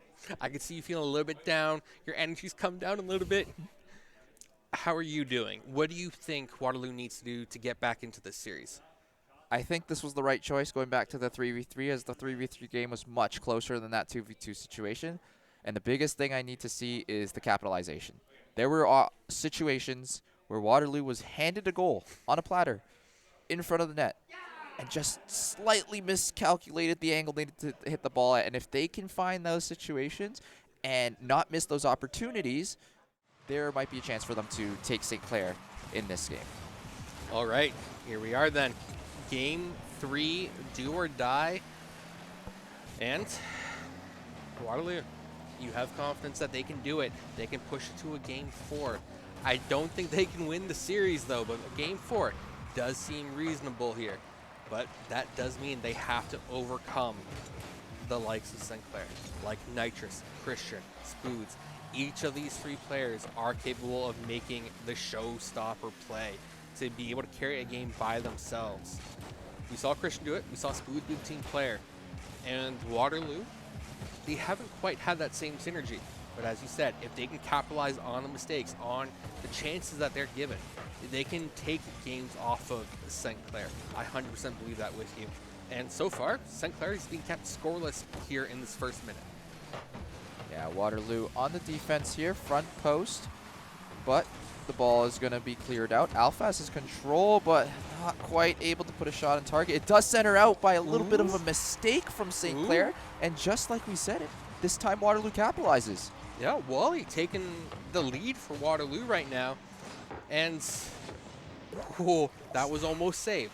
A better player would have put that in the topper 90 out of reach from all 3 players there. But because he put it down, it almost got saved. So better ball placement out of Waterloo could make the difference here and actually propel them forward to a Game 5.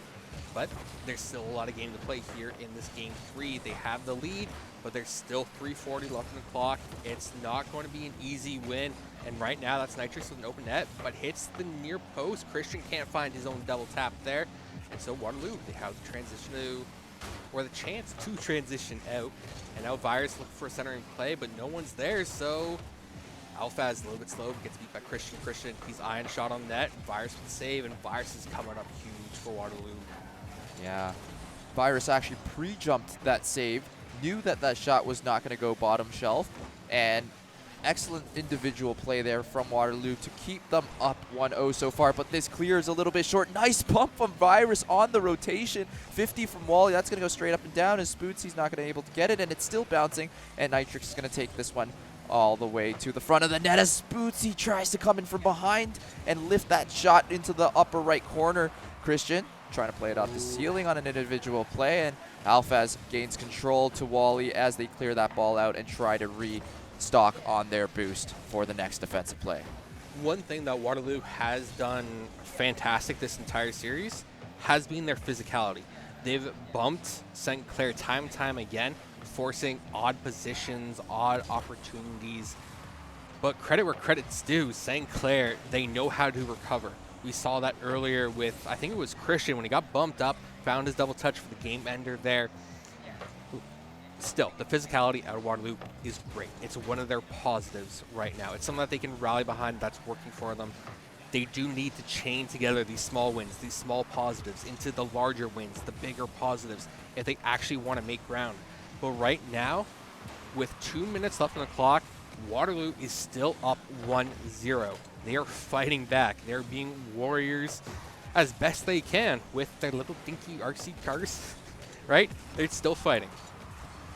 Yeah, Alphaz now trying to keep the ball in the St. Clair half. Virus off the corner, but the read is faster from St. Clair as Nitrix tries to clear it out midfield right where Alphaz is positioned. Ball now just bouncing out. Spootsy, who flips a little bit early there. And Waterloo's keeping this inside of St. Clair's half. Nice bump coming out, but it's still not enough as St. Clair push it to the midline. Virus, nice beat there. Tries to probably wait underneath the net. Wally with the touch to the right, but Alphaz is just a little bit slow on there. But the touch from St. Clair's not that great. This is going to be a pass off the front post probably, but Spootsy reads it perfectly. Ooh, St. Clair definitely feeling pressured every now and then, but this looked like an open net, and okay, it's in. I was going to say, that ball better find the back of the net for St. Clair, as Waterloo, they were scrambling, to say the least, to try and clear that ball. There was a bit of a double commit earlier. Wally couldn't find the backflip, and so St. Clair, they tie it up with 55 seconds left on the clock. And so I have to ask, Bowser, are we going to a Game 3 overtime? I'm not too sure about that, but it was the situation that you brought up that I didn't want to see, where Waterloo, under those pressure situations, making mistakes, right? The ball right in front of the goal line, you need to stay composed. You can't panic, you can't double commit, and you can't flip early on that backflip when you're not aligned to the ball yet. Take your time in those situations as you would in any situation. And mistakes like that, 3 mistakes, double commit plus the backflip, caused that first goal. And St. Clair now have a chance. Pass from Christian, but Nitrix doesn't have boost, isn't able to go up as Spootsy's going to try to put a shot on target. Good 50 out, and it does look like, oh, I don't want to speak too soon here. Oh, Christian trying to find a centering pass. Can't quite find it, but Virus over to Alphaz. They keep this ball alive. So most likely it's going to be an overtime unless someone kills the ball, and there it is. Hits the pitch, overtime for Game 3 against St. Clair for Waterloo. And so Waterloo definitely putting up more of a fight in the 3v3s than I expected, because on paper, St. Clair is head and shoulders above them. But on the pitch right now, it's the better team wins. And while St. Clair overall may look like the better team because they are up 2 games in this series, Waterloo is still fighting and taking it to them.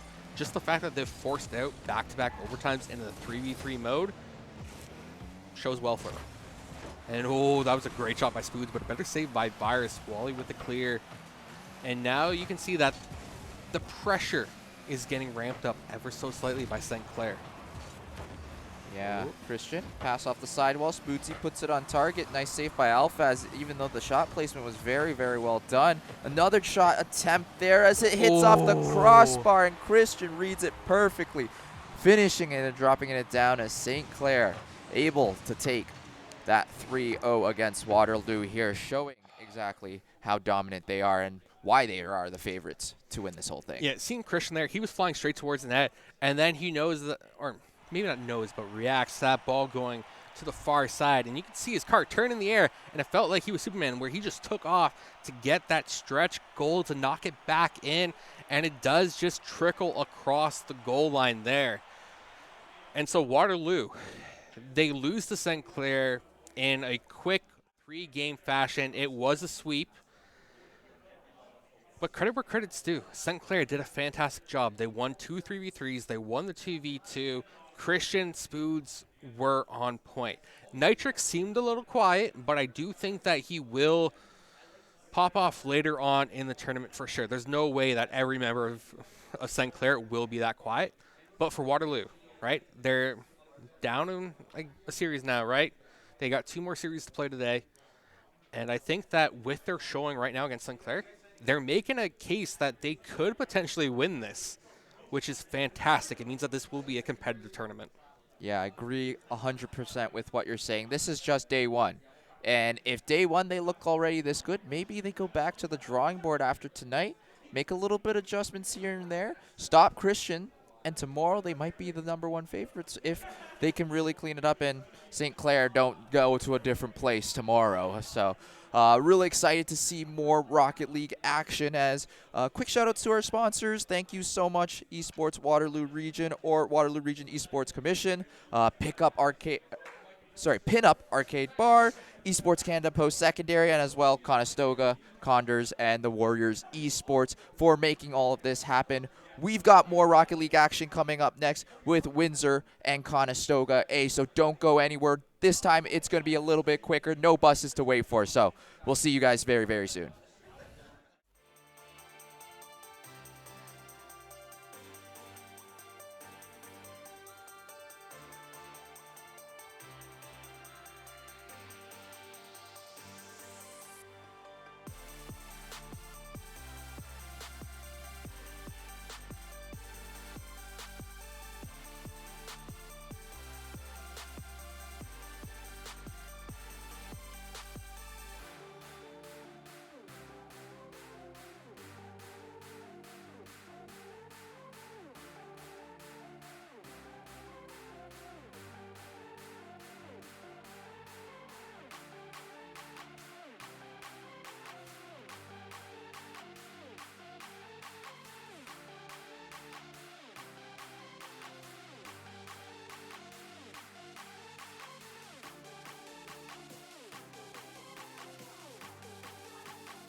Well, welcome back. We got the thumbs up. We're live. We're ready for the action. I'm Sarah Sims. I'm joined by Bowser. We are your hosts, analysts, basically everything. So, quick shout out to our sponsors: the Waterloo Region Esports Commission, the Pin Up Bar and Arcade, Waterloo University, and Conestoga College. We can't have this without them. And so this is the third series of WaterLAN here for Rocketland of day one. It is a best of 5. It is a creative format where it's best of 3s, some 2v2s, and some 1v1s in there as well. So, I know I said best of 3, but it's 3v3. Bear with me here. And so, up next on stream, we have the Conestoga Condors A team, the varsity squad, against Windsor Lancers. Right? So, I had to take a moment because these two teams have had a history. They've butted heads, and Windsor Lancers historically has been a team that has toppled Conestoga. They were our rivals in NECC last year. They ultimately kept us from winning nationals as well. And so now we have a new varsity squad, higher ranked. We're looking to get our revenge as a school. So I have that little bit extra context. But Bowser, how are you feeling about this matchup? I'm just excited to see some awesome Rocket League. We've already had some great series going on. Even though we've got a 3-0 in the previous one, the 2 3v3 games were still very, very close and competitive. And the one before that, a 5-game series, right? So more exciting Rocket League. And now, thank you so much for the history, because now I'm more excited for this match as well. I want to see Lancers and Conestoga butt it out and really go the extra stretch in this 5-game series, and on land. Crazy to say it, right? It's going to be absolutely nutty, and we are just quickly getting through a tech issue right now. Just quickly, but we can see that the game is being played, right? So we can see the players' POV. You're going to be watching us as we watch the game on the players' monitors. So it's going to be a little bit of scuff casting. But so far, Conestoga and Windsor scoreless, right? It's a high-paced action right now. The coach, Jake, he gave us his prediction earlier. He was 100% biased towards Conestoga, like he should be. And now, Conestoga got the first goal in the 3v3 matchup against Windsor. So Conestoga has the lead. The game crashed on the producer's PC by the sounds of it, so as soon as that is up and loaded, we will be throwing it into the game. And we're getting the thumbs up. It should be happening here any second. And so we'll probably be about a minute or so into the game right now. Conestoga with the lead. And as I say that, they just scored the second goal. And Conestoga, blue side, Rashiel in the corner. And there's 80 just out there in center field, ready to crash the net and get that one in. Conestoga, 2-goal lead. Yeah, well, excellent pass off of the corner. Lots of good speed. Placed right in front as the double demo comes out on both sides. 80 with a little bit of space to work with. Tries to go for a beat on 2 different players, but only gets past one as the clear comes out.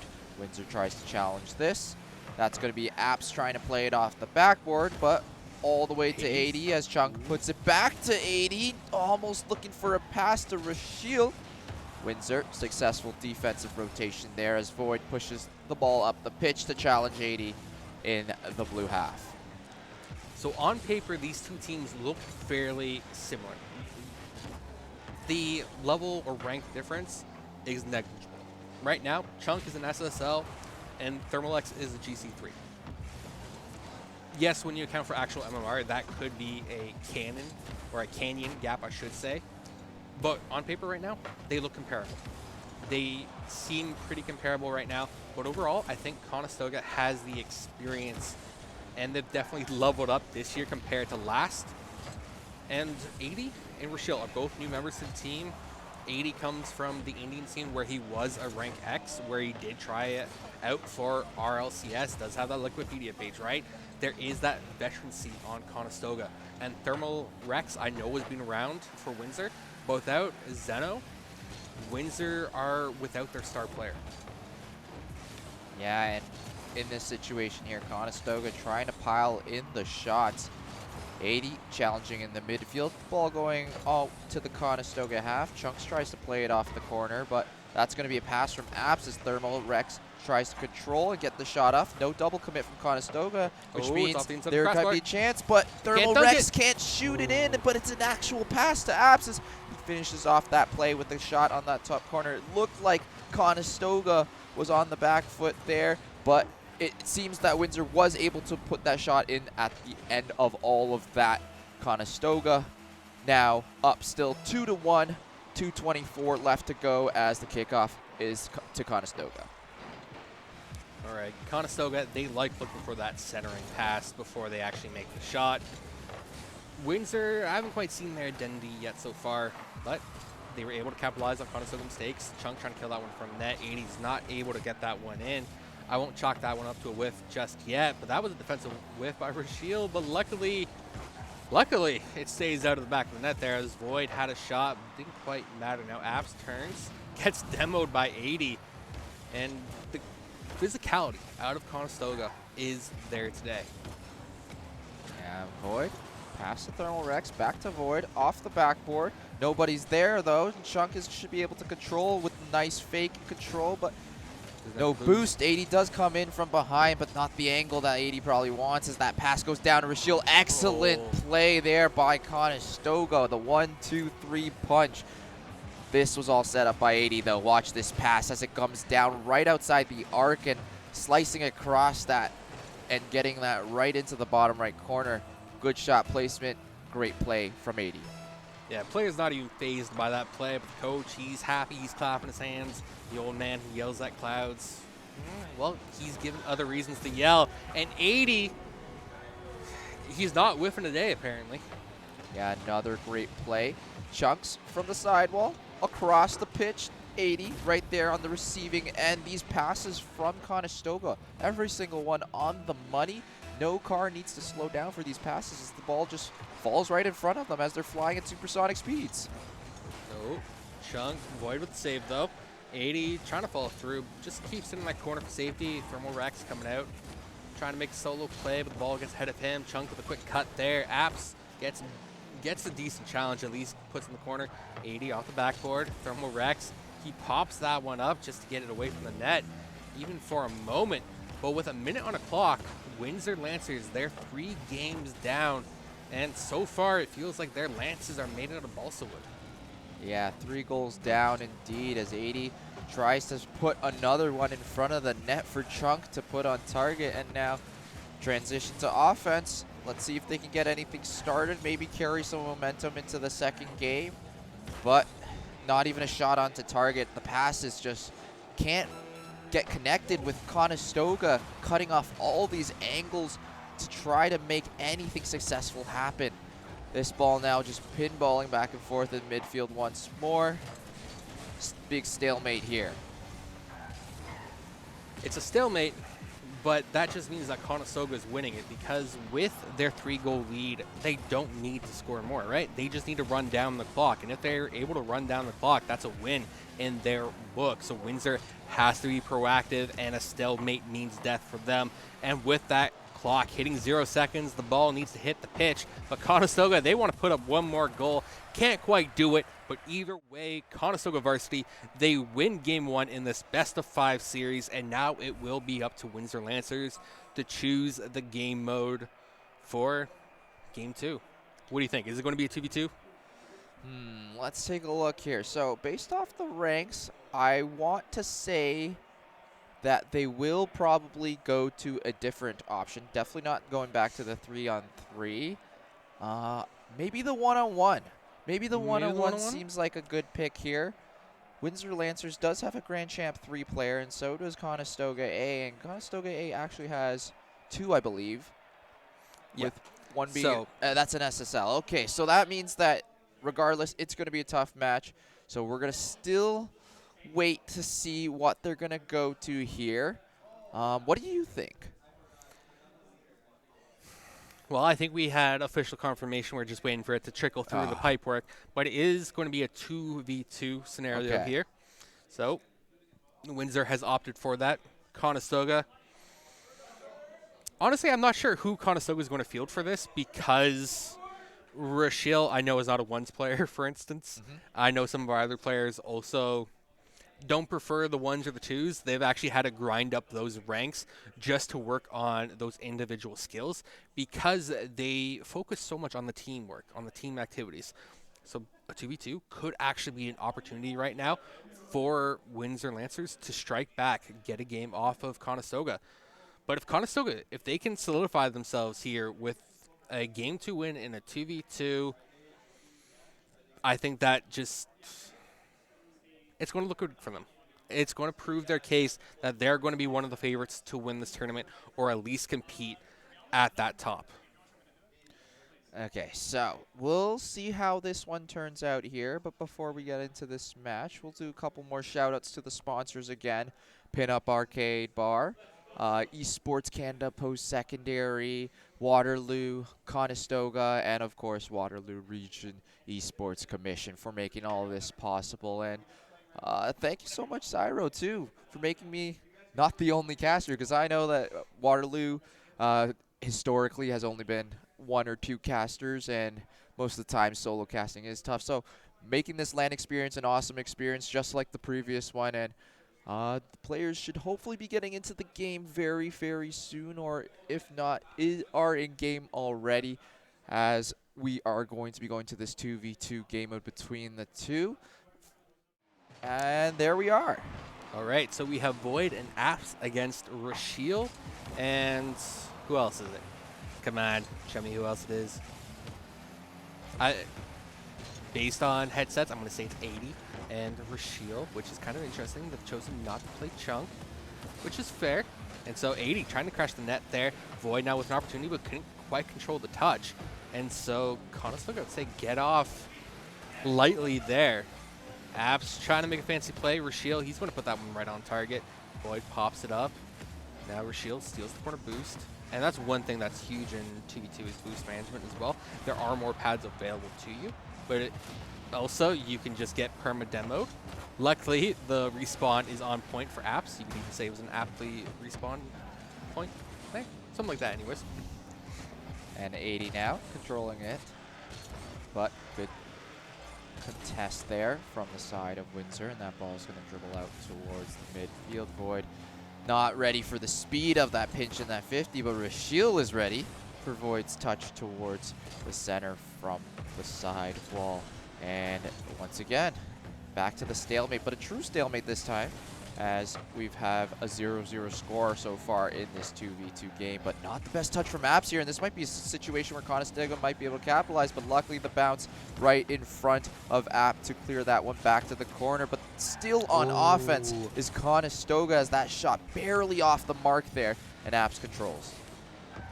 Yeah, Conestoga, definitely a slower start to this 2v2 than I would have anticipated, and as you mentioned, it is a stalemate. Both teams have the 0 on the board, right? They're both sitting on goose eggs, just like the goose banner behind us.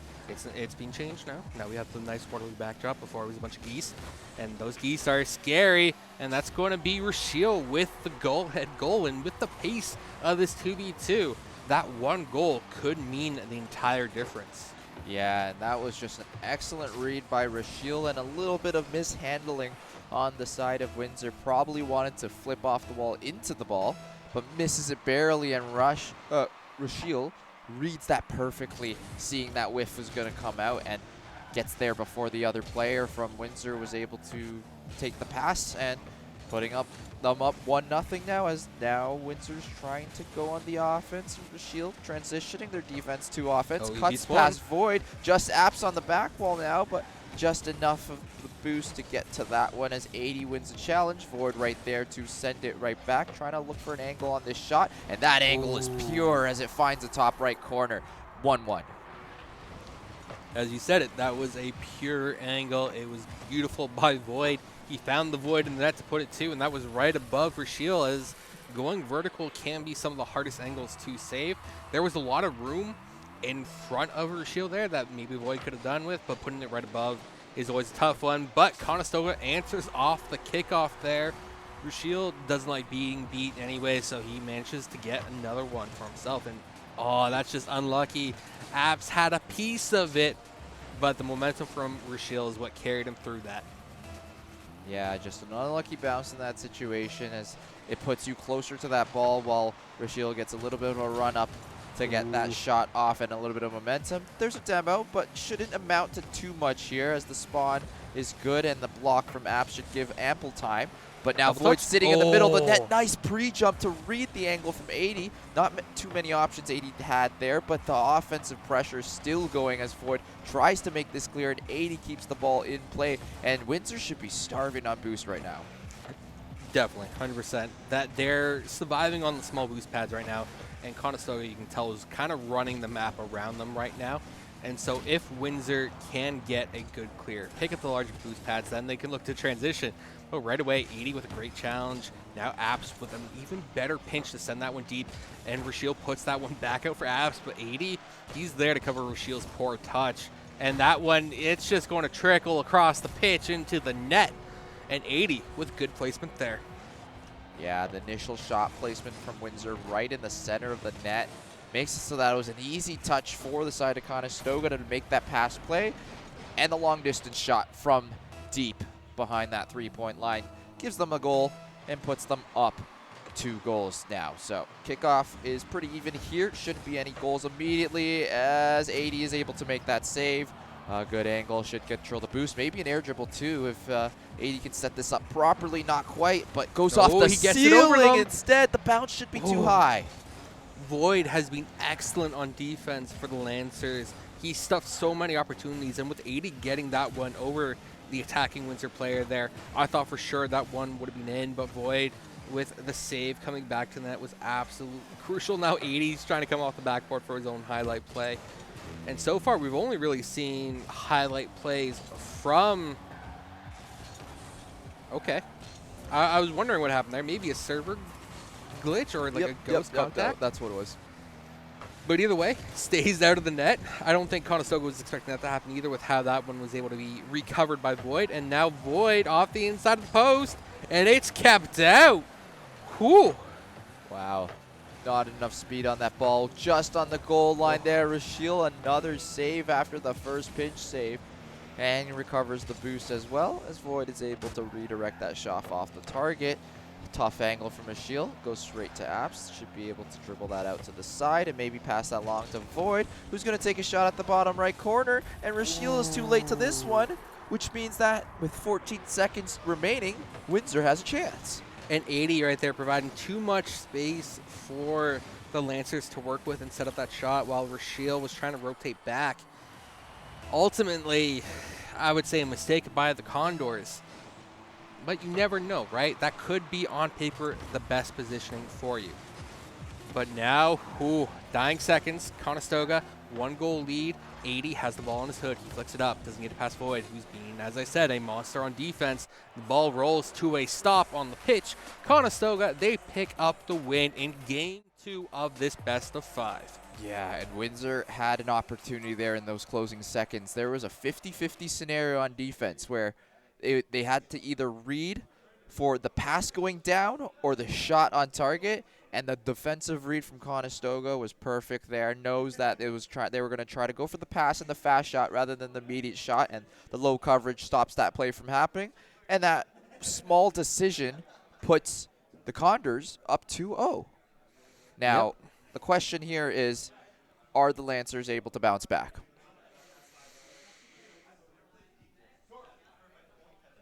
No. Realistically, I have to say no. While Void, for instance, has had some great looks on defense, as a whole, the Lancers really haven't been firing on offense. And ultimately, offense is what wins you games. Where we've seen Conestoga, they've scored time and time again right now. The only times that they get scored on is when they're making the mistakes, right?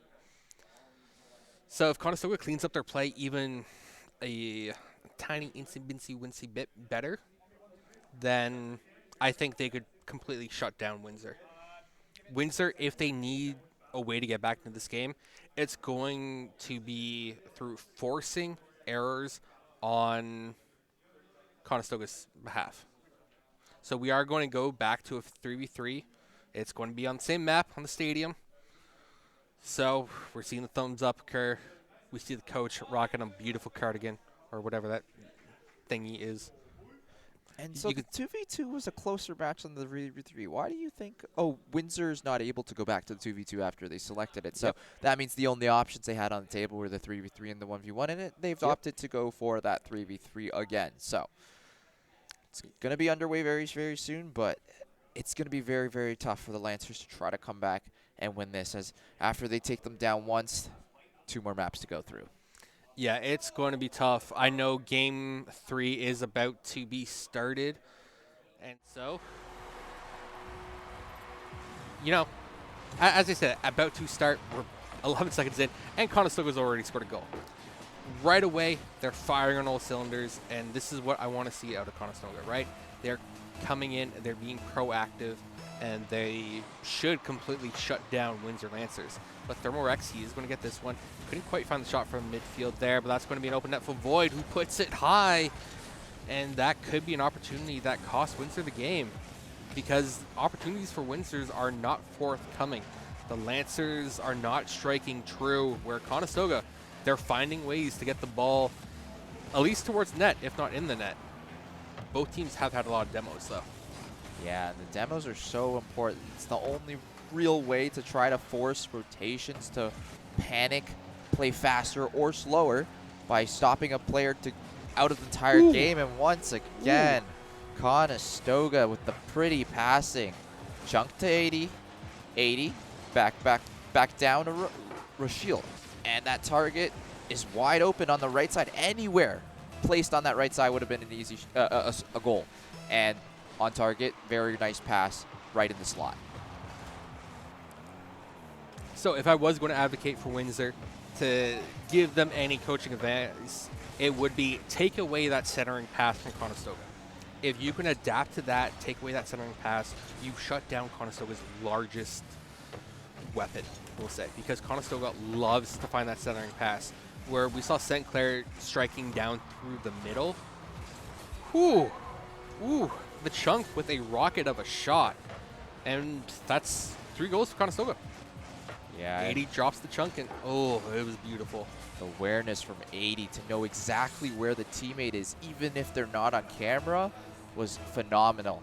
Knowing that where the perfect spot is, that so that Chunk doesn't need to slow down and keep that shot at 120 kilometers an hour is amazing. And once again, it's the passing from Conestoga that's just different. And hopefully Windsor could try to adapt from this first game to see how they can change their defense to stop the passes more from happening, as Rashiel with a dribble opportunity that's going to be denied from Void, as Chunk is now able to pick up the ball and keep it in the Windsor part of the field, as 80 once more tries to go for a double fake, gets the first but not past the second, as Void tries to make a play on the other end. Yes, and as a reminder, this is Game 3. Conestoga is up 2-0, and so if they win this one, they win their series. And Conestoga Varsity, the A team, they won their prior series of the day as well. And Rashiel, he's able to find that one in the top corner as well. So Conestoga, they find a 4th goal. Yeah, and it won't seem like Lancers have bounced back from the first 2 games, as Conestoga is running away with it 4-0 already in the first 2 minutes of play here. And I still think, though, Windsor needs to try and adapt. They have 2 minutes and 40 seconds to play against one of the best teams here and try to stop all these passes. So it is not worth your LAN experience to come here and pack it up.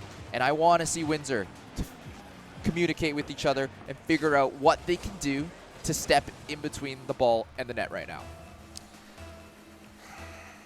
It's hard, right? Whether we're spectating it or as players on the field, knowing what's the right thing to do is hard, right? And so with Windsor, I still want to see them adapt in some way, but right now they're just getting beat hands down. And so while I mentioned, like, the ranks on paper look close in terms of experience and actual ability, Conestoga right now is standing miles above their opponent. And this is what I mean, why I want to see Conestoga be one of the favorites to win WaterLAN, because it is a competitive tournament. If you look from the top all the way to the bottom, these teams can't take games off of one another. And right now, day one is all about seeding. No one's packing it up tonight. It's going to be a fresh start tomorrow, right? So if anything, Windsor, use this time to scout, feel out your opponents, get your notes, save your mental. Because right now, this series, Conestoga has run away with. Yeah, and that was an amazing touch there by Conestoga. The redirect off the wheels into the net, and the pressure still being poured on here.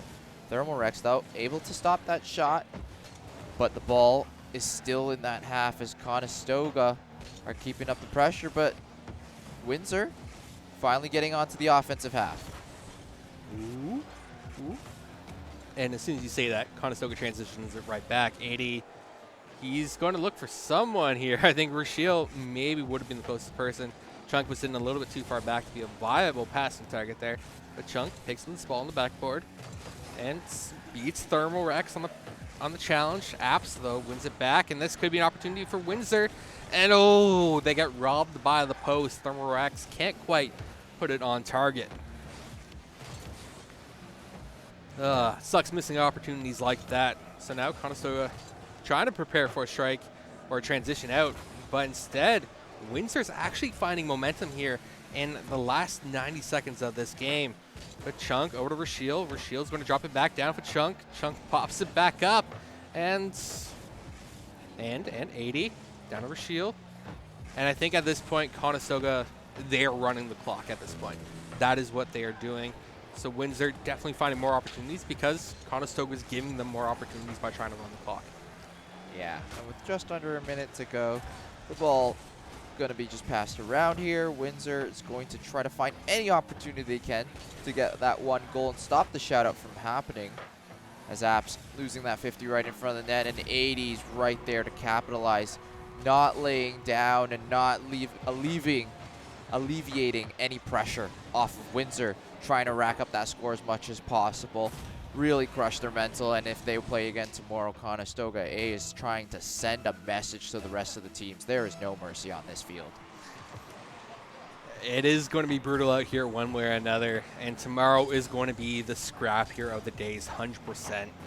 And so while Conestoga is establishing their presence right now, especially their varsity team, I believe Windsor had picked up a win in their series earlier as well. So Windsor's still a strong team. We can't take that away from them. They're nationally ranked, I believe, on the Esports Canada Post-Secondary Power Rankings as well. Same with Conestoga, same with St. Clair. But when you look at power rankings like that and you look at in-game results such as this, they're suspect to change on a day's notice. And now 80, he was looking for that last-second goal.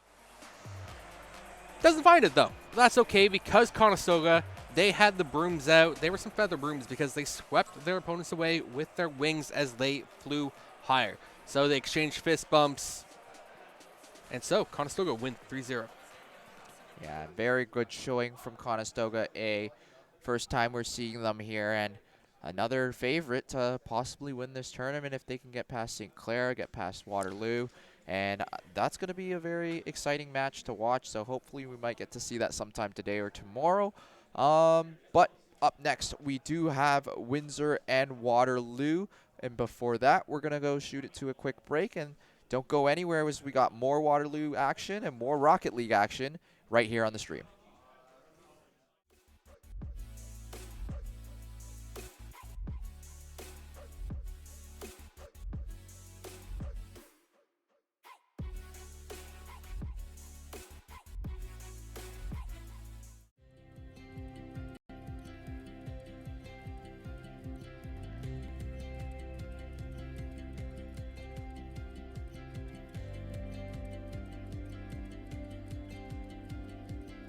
The exciting part about Waterloo Region is that there's a variety of venue types. So whether it's the Odd or Bingham Inns or one of the hotel properties or outdoor spaces, there's so many excellent places where people can actually participate in esports activities. We have so many amazing stakeholders and businesses that are involved and interested in esports to really do something amazing in the region. I think it has so much potential. Gaming and esports has a good fit in our community. We're an educational community with universities, a college. We're a big tech sector. We brought on a number of competitive teams that go and compete all across North America, virtually so far. We've got a stream team with our Twitch channel. It's led to a lot of student opportunities for jobs, both in our media sector and then for coaching, affecting thousands of students within this new programming over the last couple of years. We've got lots of indoor and outdoor space, which I think would serve extremely well to host and facilitate a great esports tournament or blending it with a festival. I think it would be a great event.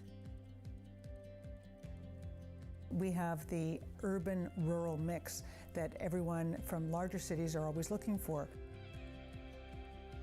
We have the concessions and the food and beverage and the hotels and all the things that go into hosting an event.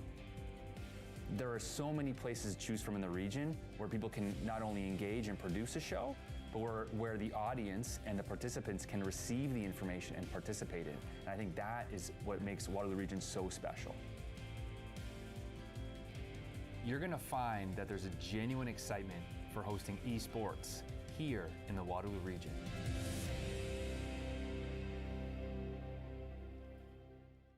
At the University of Waterloo, this is where I began my esports career. One of the most amazing opportunities I had working in esports is going to LA and playing on the LCS stage. I remember running onto the stage after my team had won and seeing the confetti fall from the sky. This was the place that had offered me so many opportunities I wouldn't have otherwise.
At the University of Waterloo, this is where I began my esports career. One of the most amazing opportunities I had working in esports is going to LA and playing on the LCS stage. I remember running onto the stage after my team had won and seeing the confetti fall from the sky. This was the place that had offered me so many opportunities I wouldn't have otherwise. At the University of Waterloo, this is where I began my esports career. One of the most amazing opportunities I had working in esports is going to LA and playing on the LCS stage. I remember running onto the stage after my team had won and seeing the confetti fall from the sky. This was the place that had offered me so many opportunities I wouldn't have otherwise. At the University of Waterloo, this is where I began my esports career. One of the most amazing opportunities I had working in esports is going to LA and playing on the LCS stage. I remember running onto the stage after my team had won and seeing the confetti fall from the sky. This was the place that had offered me so many opportunities I wouldn't have otherwise. At the University of Waterloo, this is where I began my esports career.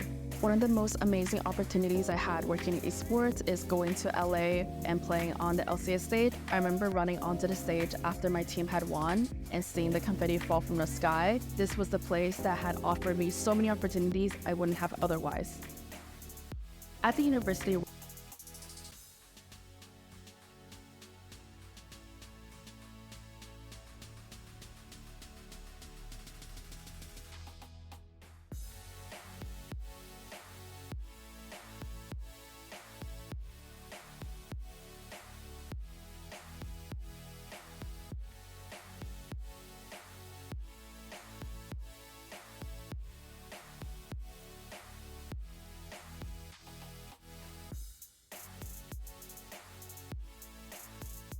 At the University of Waterloo, this is where I began my esports career. One of the most amazing opportunities I had working in esports is going to LA and playing on the LCS stage. I remember running onto the stage after my team had won and seeing the confetti fall from the sky. This was the place that had offered me so many opportunities I wouldn't have otherwise.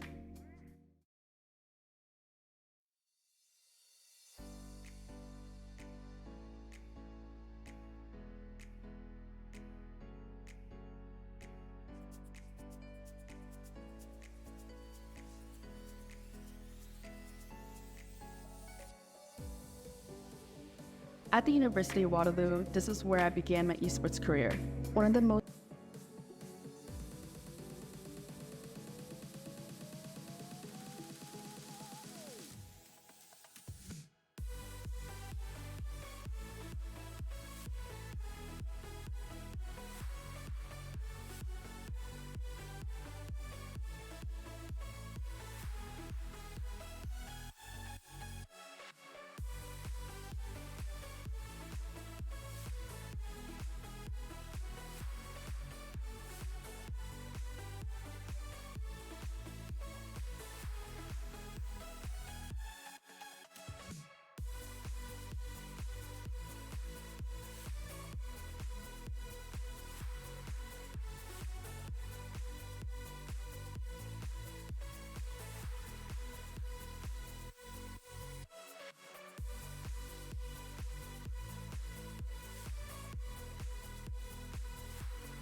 Well, hello there.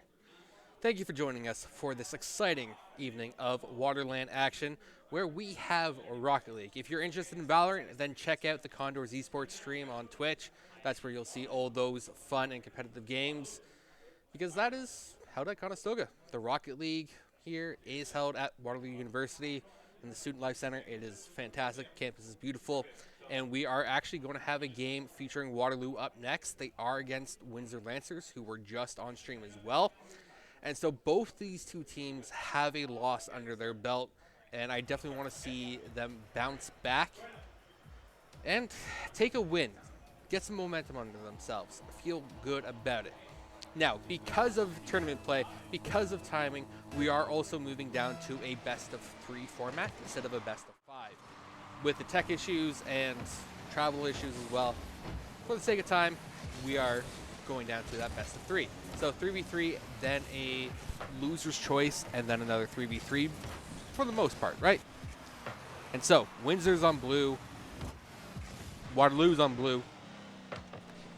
I can't believe production would do that to me, make me look like a fool this late in the day. I thought we would have these things ironed out, but alas, productions like karma, they'll get you eventually.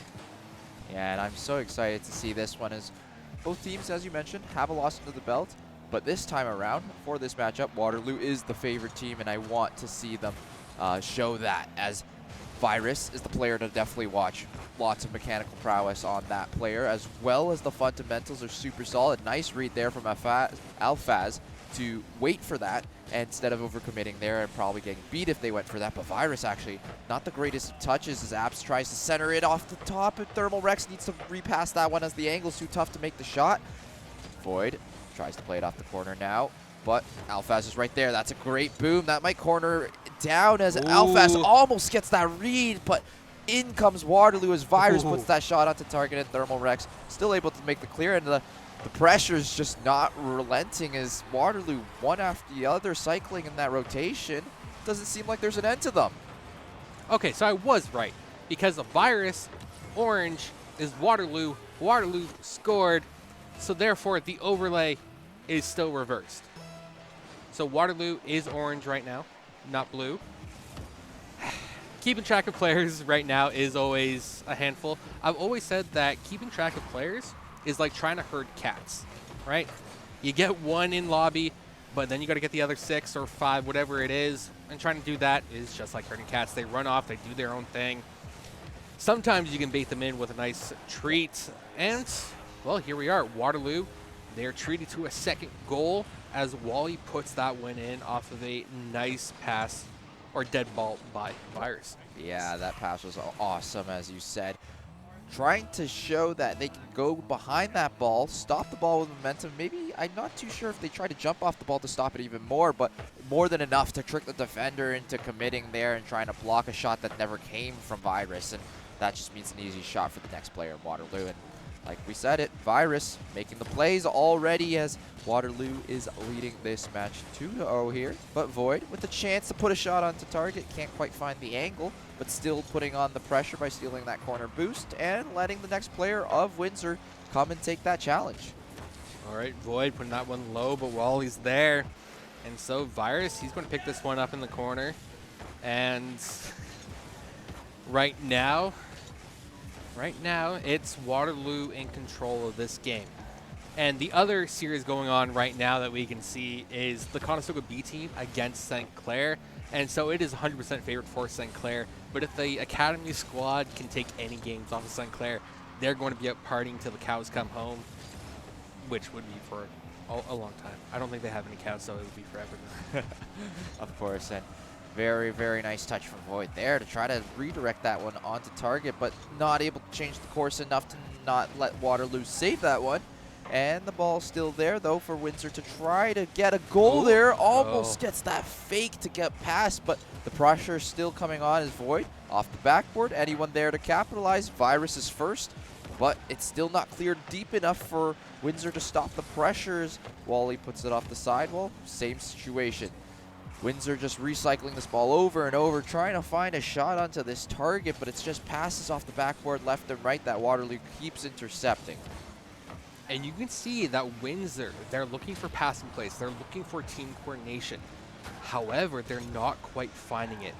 And an excellent save by Void. And he's living up to his name, right? He's like a black hole. He's a void. That when the ball enters his area, it just gets shut out. Or, yeah, because when he's in net, man, you're not getting past him. But on offense, he's creating the looks there. And he probably could have taken that goal, but gave it over to Apps, who manages to walk that one in. So with a minute 15 left on the clock, Windsor Lancers, they show some life. They show that they can still charge forward right now, but they're still down a goal. Waterloo is looking strong, and Wally trying to carry that one. Doesn't quite get it down in time, but still a dangerous look nevertheless. Yeah, tries to go for that air dribble all the way to the top right corner. It's a shot on target. Good It's single out for Void. commit from Waterloo, and Virus is next. That's a very nice defensive play by Waterloo. Very tricky situation, very easy to double commit if the communication's not good there. But Waterloo able to clear that one out with 41 seconds remaining. Windsor really needs to put on the offensive pressure, trying to go for that corner dash to speed up and catch up to the ball there as Thermal Rex has to play it back. Alphaz keeps it in the corner. Apps, but not fast enough to the next one as Void is going to do a big clear. Apps almost trying to get that redirect. Isn't quick enough to get there. Now it's just Virus with the ball in the back, but he might have centered it for Windsor. Good challenge in the air from Waterloo as Virus trying to get this ball out. Nice demo. Wally up forward, back to Virus, I believe, as Thermal Rex tries to play it down off the side post, and it can't quite find the back of the net, but is it enough? All right, so game one comes to an end. It is favored, or it goes to Waterloo. It was a score of 2-1. It was a close game. I definitely think Waterloo definitely took their foot off the pedal just a little bit.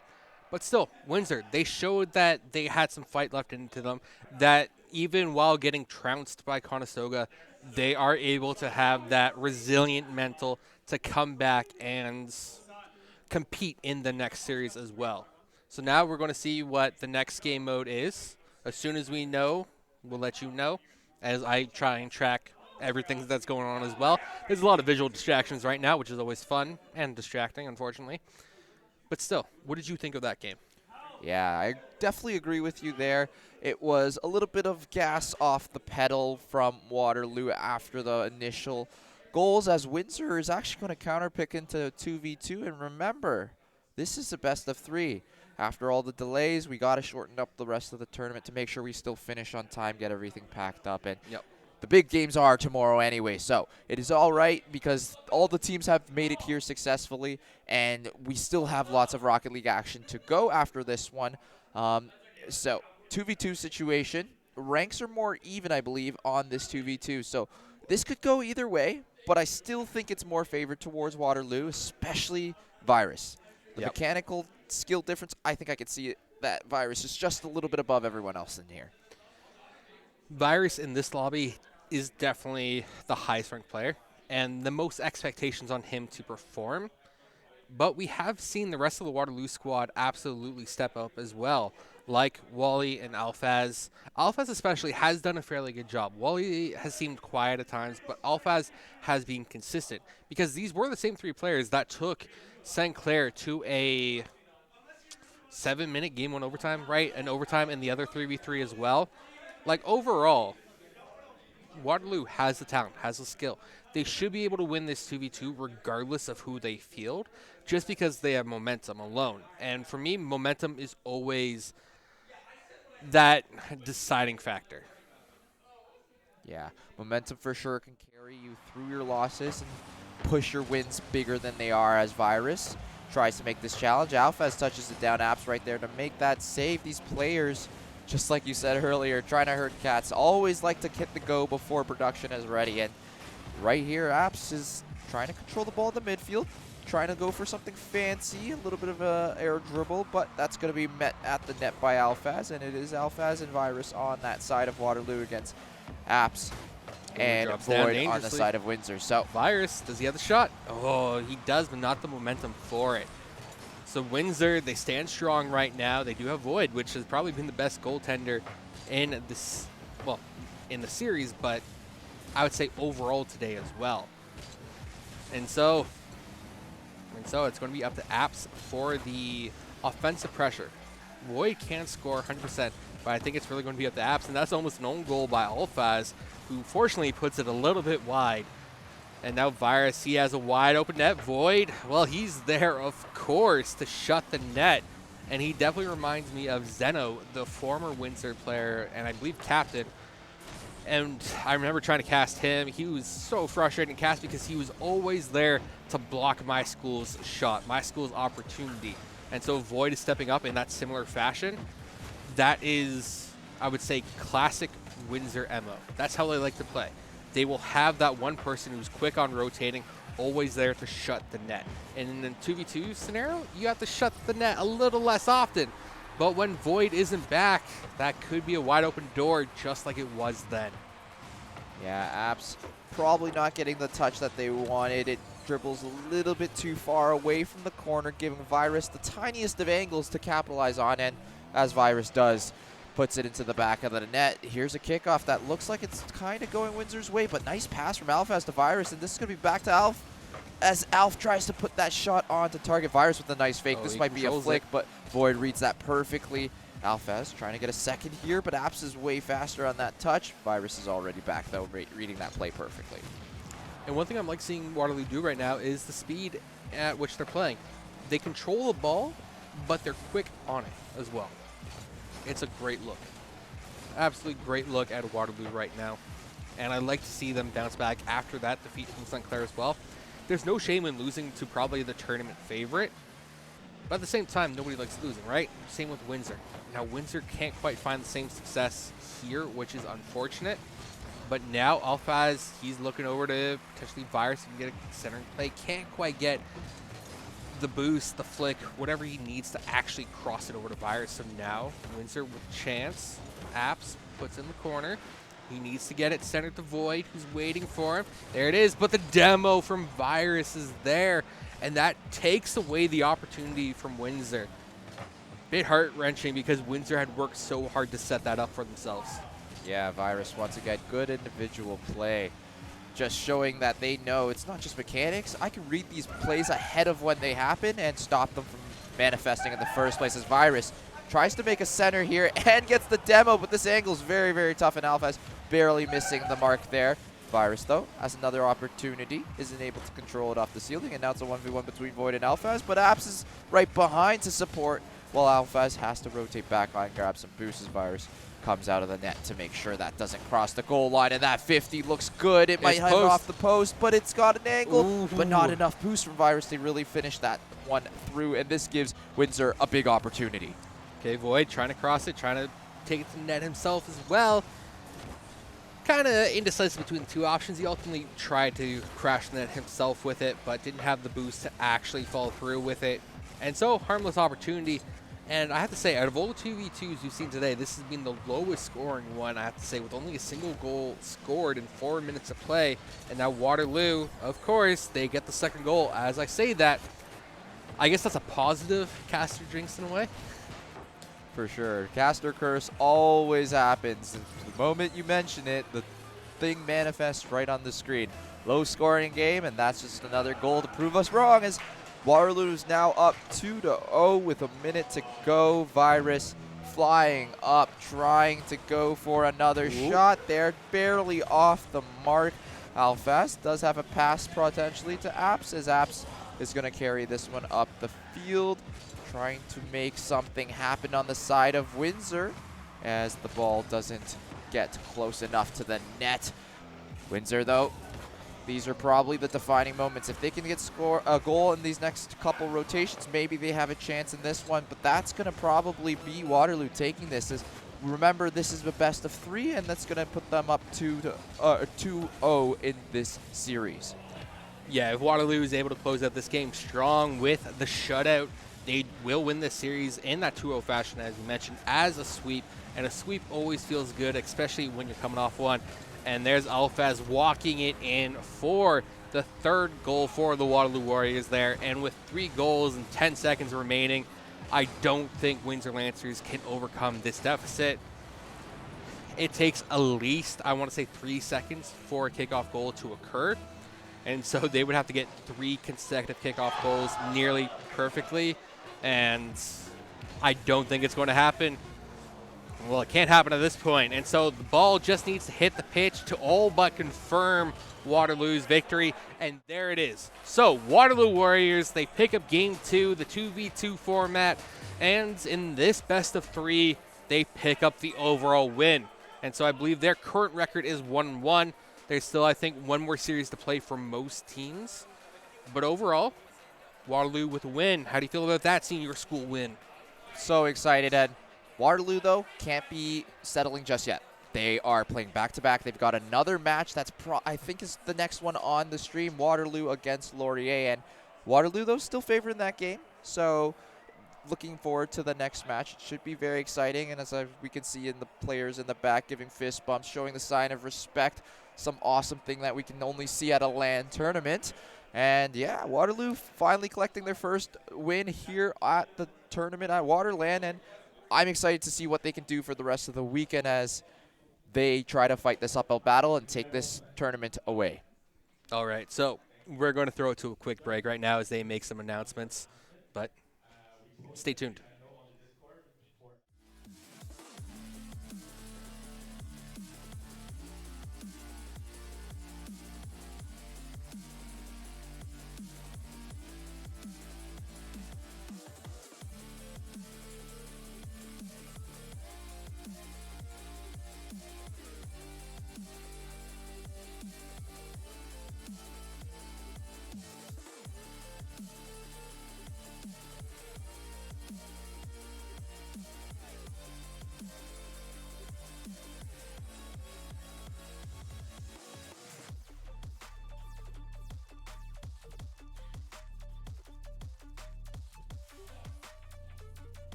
The exciting part about Waterloo Region is that there's a variety of venue types. So whether it's the Odd or Binghamton's or one of the hotel properties or outdoor spaces, there's so many excellent places where people can actually participate in esports activities.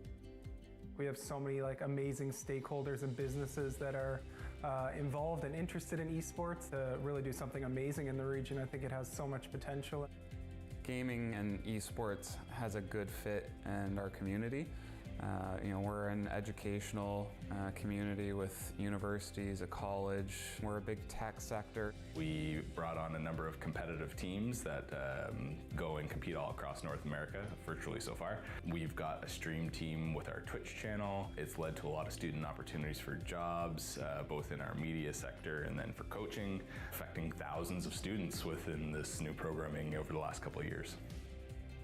We've got lots of indoor and outdoor space, which I think would serve extremely well to host and facilitate a great esports tournament or blending it with a festival. I think it would be a great event.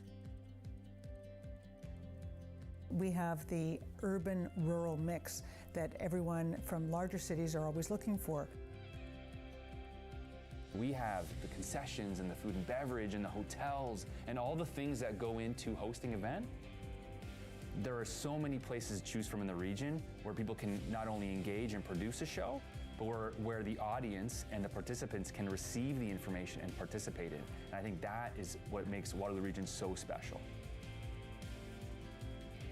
You're gonna find that there's a genuine excitement for hosting esports here in the Waterloo region.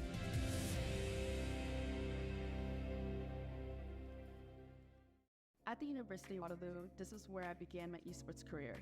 One of the most amazing opportunities I had working in esports is going to LA and playing on the LCS stage. I remember running onto the stage after my team had won and seeing the confetti fall from the sky. This was the place that had offered me so many opportunities I wouldn't have otherwise.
Well, here we are again. I've lost count of the amount of series that we've had because it's just been a full day of Rocket League action here. At least it feels like a full day. I normally get up in the afternoon anyway, so my morning is the afternoon for most people. What is sleep anyways, right? It's winter savings, daylight time, whatever that is, right? What is time? Subjective, right? But either way, Cyrus Dims, Bowser, it's been a pleasure casting with you today. We still have a couple more series ahead of us. We have Waterloo Warriors and Golden Hawks, but the WaterLAN event can't be done without our sponsors. Yeah, so shout outs to all the sponsors that made this event possible. Waterloo Region Esports Commission, Pinup Arcade Bar, Esport Canada Post-Secondary, and of course the amazing schools in the area, the Conestoga Condors and Warrior Esports, making all this possible, hosting the LAN, organizing Rocket League here on the Waterloo campus, as well as the other action that's going on the other stream, which is the Valorant tournament happening on Conestoga. But enough of that about all that, because I know all of us want to just watch some games and some high-level play, and we've got a good one ahead of us here. Waterloo and Laurier battling it out, the two universities in the Waterloo region, now fighting it out on the pitch as the opening is there. Just nobody there from Laurier. A 5-second goal. It looked like a double demo there, and opened up for Waterloo, right? So Waterloo coming out strong. Barely any time for us to set up the narrative of the story, right? Where both teams, they only have one win under their belt, and they need to get that second one in, right? Because today is all about the seeding. It's still a best of 3, and so the first game mode, 3v3, Laurier is on blue, Waterloo is on orange, and now it's going to be Laurier trying to make a play, right? And that ball crossed the net, but no one is there to knock it in. But that is a whole lot of demos coming out of both sides right now. Yeah, and Virus trying to make an opening there, but the ball doesn't have enough speed to get to the net as we have players from Laurier trying to carry it past the half of the field. RSN leading the fray as Alphaz, though, right there to send that pass to Wally. Back down on the double tap, and that's going to be on the money. What a play. A quiet day so far from Wally, but now making a loud splash in the beginnings of this match. Whew. That was an absolutely fantastic play out of Waterloo there. The pass off to the backboard, rebound, double tap, dunk off. Like, it's just amazing, right? Wally really showed up there. Definitely hasn't had that much of a presence so far today. So against the lower ranked team, that's exactly what I want to see a high ranked player do. And in order to do that, you got to follow through, right? Wally followed through. And so one thing I want to point out is that Laurier, well, they got to work on their defense. Not quite the point I was going to go make there. But Virus, he puts that one deep off that corner, and Wally with the read. He's just a little bit quicker than Virus. Yeah, and Laurier, overall, they don't have as high rank of a team, but the peaks are still pretty high for Laurier, as they still do have a couple a Grand Champ player on their team out in RSN to try to really fight back against Waterloo, but this start is not going to help them that much. So let's see if they can grab a goal anywhere here, maybe, to build some momentum back. And there it is, Hurd putting that one on target, trying to make the save off of the post, but just not enough of an angle to find it there. Really nice shot here, and that little bit of dip from the post is enough for her to squeak that one through. All right, so because tech issues are, still a thing, most of them have been resolved, but not all of them, is that the OG Rocket League players have the Rocket League on Steam, right? Where nowadays, if you look at it, Rocket League is only available through Epic unless you already have it, right? And so Hurd is actually the account for the Conestoga coach. Because right now, in order to use Steam, you have to have it logged in with a verified account that already has it, right? This is not an issue because it's not an official match. There's no official account sharing happen here. But for the sake of this, Hurd is the coach of Conestoga, but the player is No Legger. And as I'm saying that, Alphaz, he wants his name mentioned more, so he goes ahead and gets his own goal. Yeah, nice play here off of the ceiling. Almost a double commit from Virus as well. Not expecting Alphaz to still be in control after the first touch, but Alphaz right there to make that second touch, make that shot into the net as Waterloo goes up 4 goals, excuse me, to 1, a 3-goal lead though. And Wally, pretty good touch off the backboard. Is it going to allow Laurier to find an angle on that shot as Virus is going to play this one down to Alphaz, tries to get that bottom right corner, slightly off on the angle, but still forces a player on the Laurier side to commit as double play.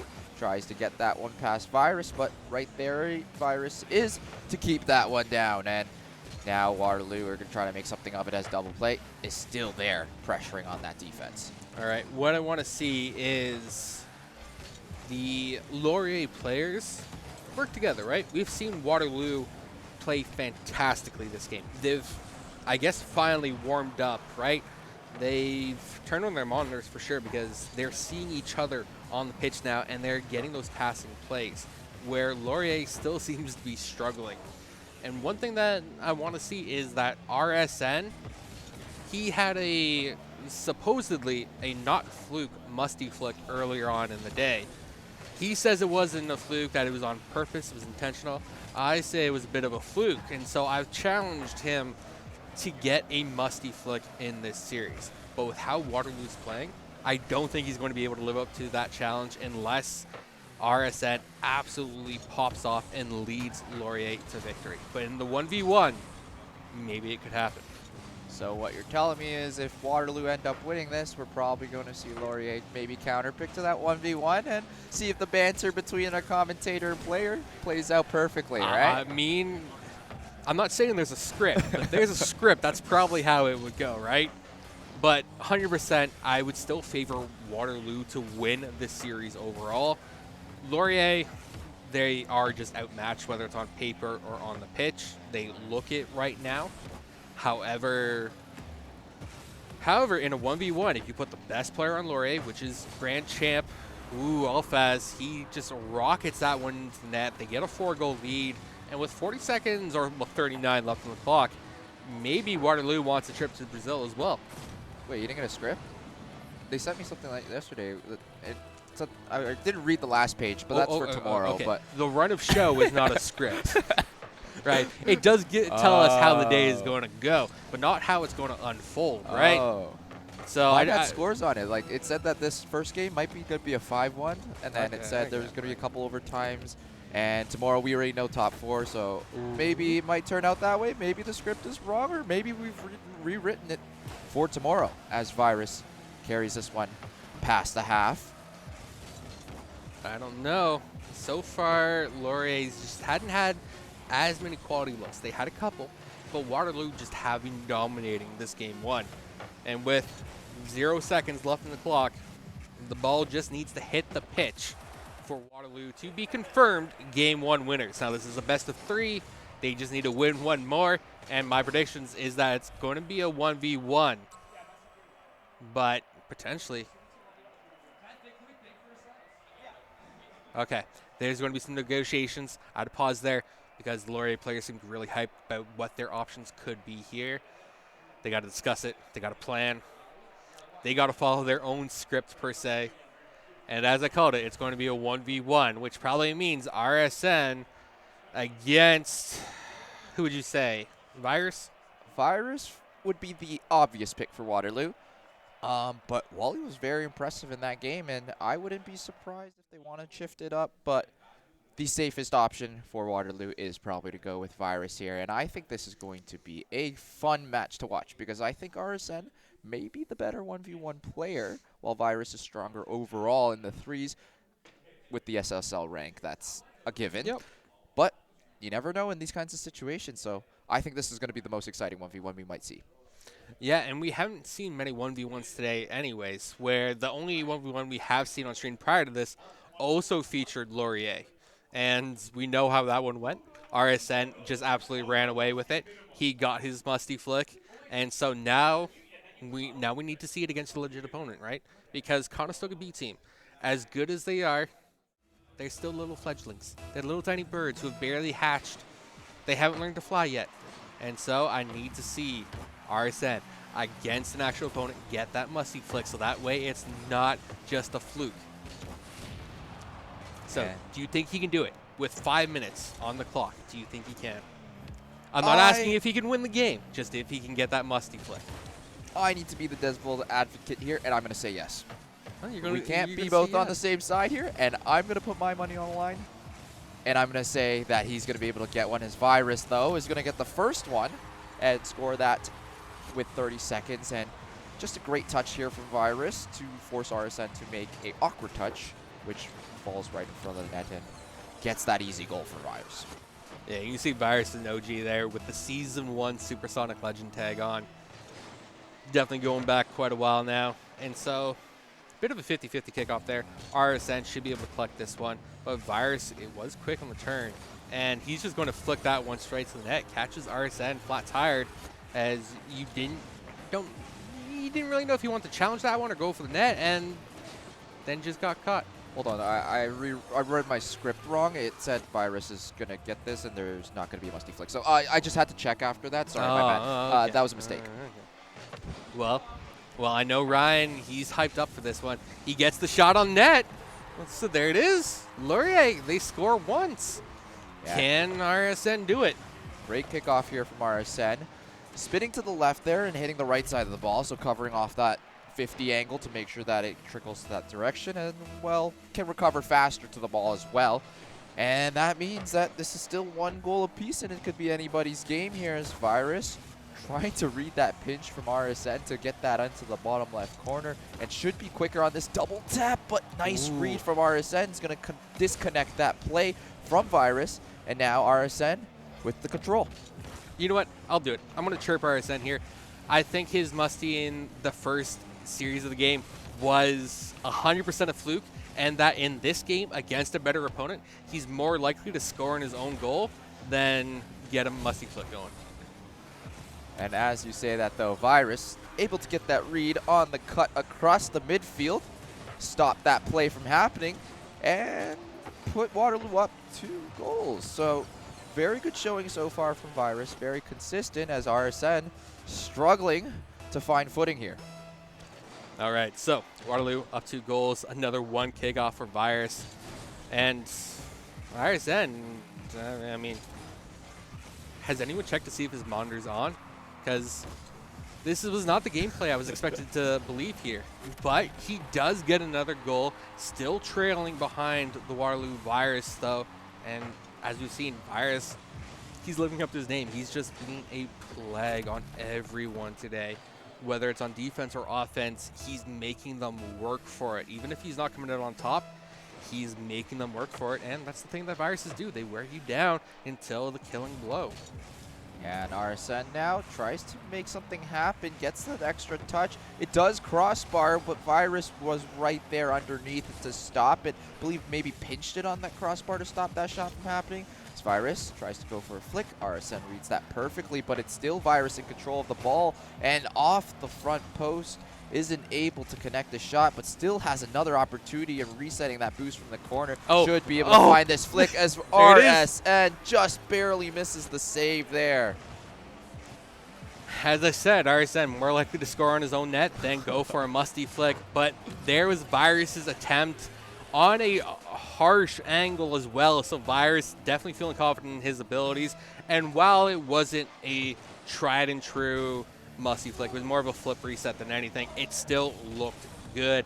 It was still a confident play. And so I want to see Laurier win this 1v1 to force a game 3. But in terms of the musty flick challenge for RSN, I think that ship has sailed. Yeah, Virus showing to be a very strong opponent, not allowing RSN to defend even their own net, as Virus showing off the moves and the fakes here. See that little bit of a twirl, no boost behind it though, and RSN not able to see that, and that's going to be a pretty dominant lead right now as emotions coming out from both sides, but I can see the teammates of the Laurier Golden Hawks aren't giving up just yet, still supporting their boy that is trying to fight back for them, as the Virus with a very nice diagonal flick above RSN, very tough save to make. Oh, right now I get to watch RSN. I get to see his emotions, the horror that crosses his face, the hands that get thrown up in frustration.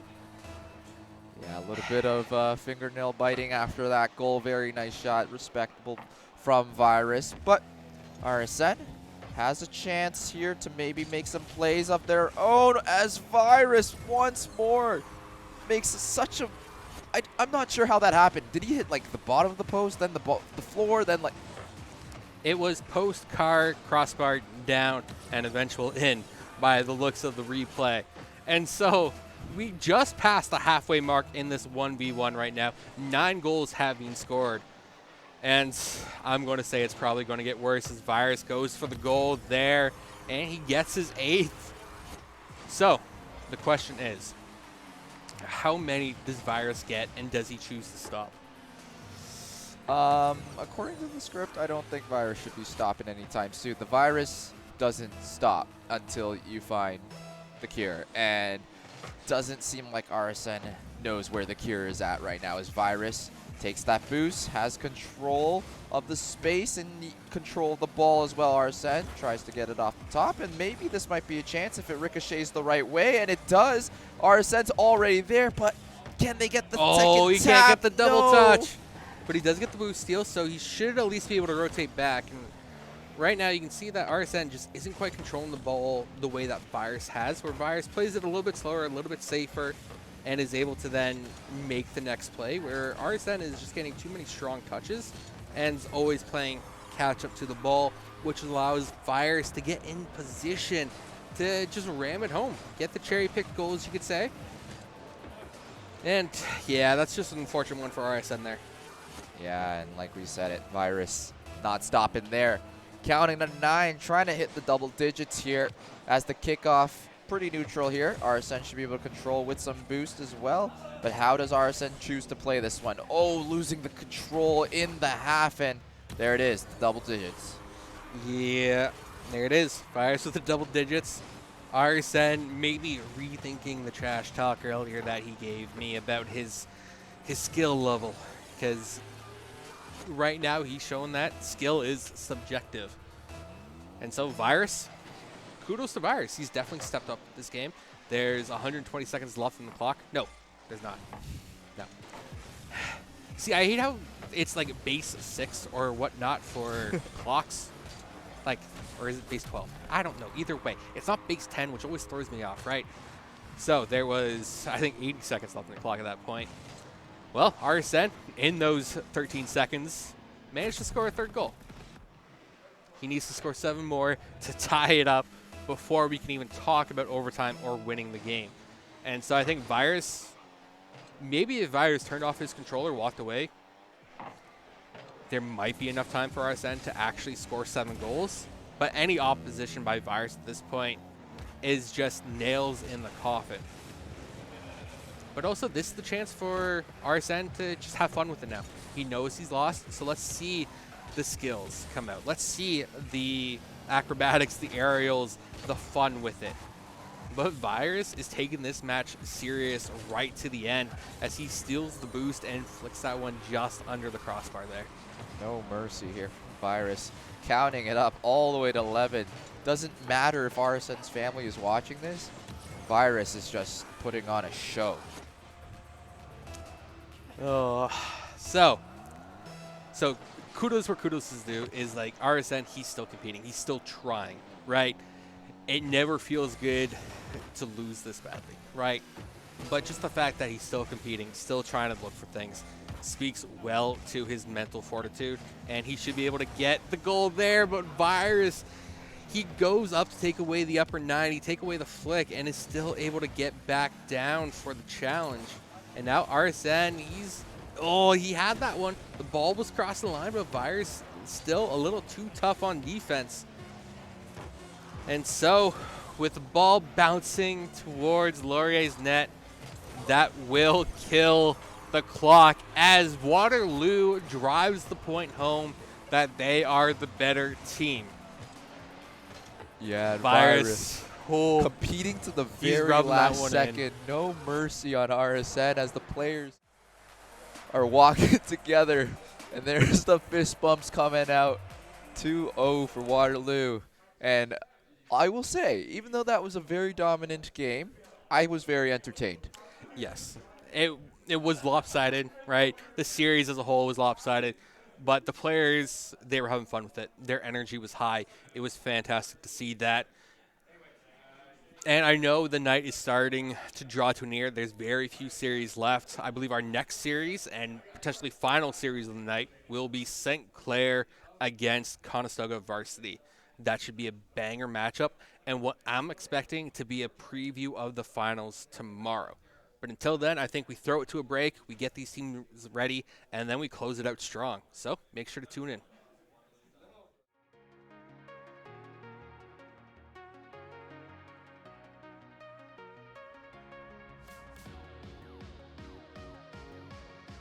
I was looking forward to the St. Clair versus Conestoga matchup.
are rising, countless worlds colliding. Only one will take it all. Can we bring to fall the giants? Can we make the final call? We are the ones to ignite the darkest skies. The champions of the world that we defy. The solar ray of the few who rise up high. And we all fight at the last light.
Hello, everybody. Welcome back. As you can see, we've had a switch of casters. We have. I'm Toa Ninja. And I'm Crispy. We're from the Conestoga B team, and we're going to take over for the final match of the night for you today. Yep. Coming up, we've got Guelph Griffins. And we also have Fanshawe Fuel, yes. Tell us about them. What kind of ranks can we expect from these teams? From the Guelph Griffins, we do have 2 GC and a C3 and a C1, so we are looking for some solid passing plays. Hopefully, we'll see something good. And from Fanshawe, we have a C2, a GC, and another GC. So. Oh, wonderful. They're just letting us know they're about to start. So yeah, just before we get into the game, it looks like Fanshawe Fuel has a slight edge on ranks, but it can go any way. This is Rocket League after all. This is Rocket League. When we kick off, nice 50s. Okay, using the Merc. The we Merc saw is that. an interesting choice. We saw that in the warm-up screen there, but I thought it was a joke. Big demo coming out there. Using that Merc body. counter demo there. And Fanshawe is looking to maybe floating take in front of their control net. of Okay, this. with the shot. Good save from Leopard. Huge Merc hit there. Huge. Another shot. Guelph, however, you really don't feel that rank disparity. Very They're really offensive pushing. right now. Absolutely. Fanshawe very much feel playing on the defense. That's what they've got to do. They got to come out aggressive. Absolutely.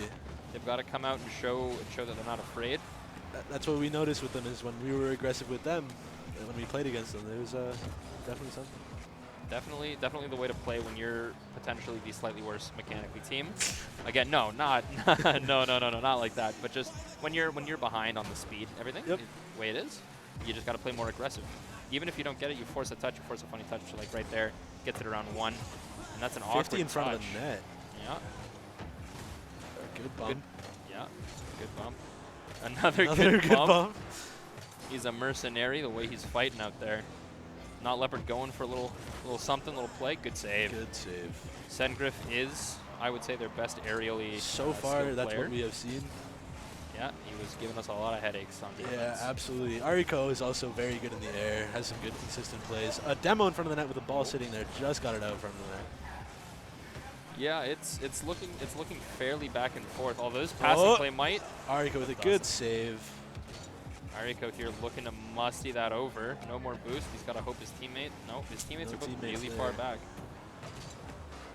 Merc bumping him in the air. That body is huge. It's a close call there.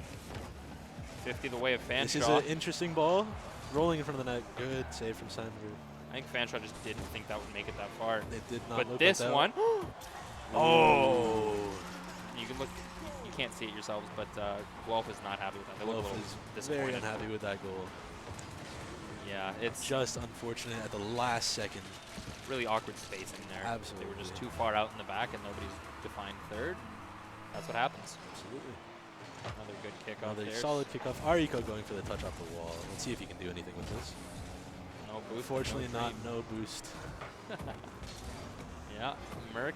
Look at that. With a demo. Another demo. Uncomfortable ball for Fanshawe there, but they do recover. Wisey slides. No boost and a ooh. No boost and in a dream read. and making it work. Good save from the Merc. Okay. You know, Sengriff with an aerial play here. Let's see what he can do. No, I will say one fun thing about the Merc is doing that kind of demo stuff. That Absolutely. It gives you the demo play style.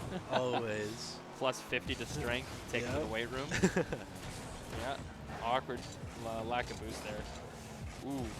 Okay, with a good clear here. It's a good challenge, but with no boost. A big save from Sengriff there. Would have been an uncomfortable ball if it did go off the backboard. Absolutely. Solid recovery. Can't get the 50 though. And the Merc is just having a little dance party over there. But Ariko, good save. Merc electing not to go off the wall, dies. That was an uncomfortable ball for him, but his teammates did cover for him and got a good clear. Now let's see what they can do with this on attack. Big pinch. Let's Merc. see the Merc. The whiff Merc. The whiff. Whiff.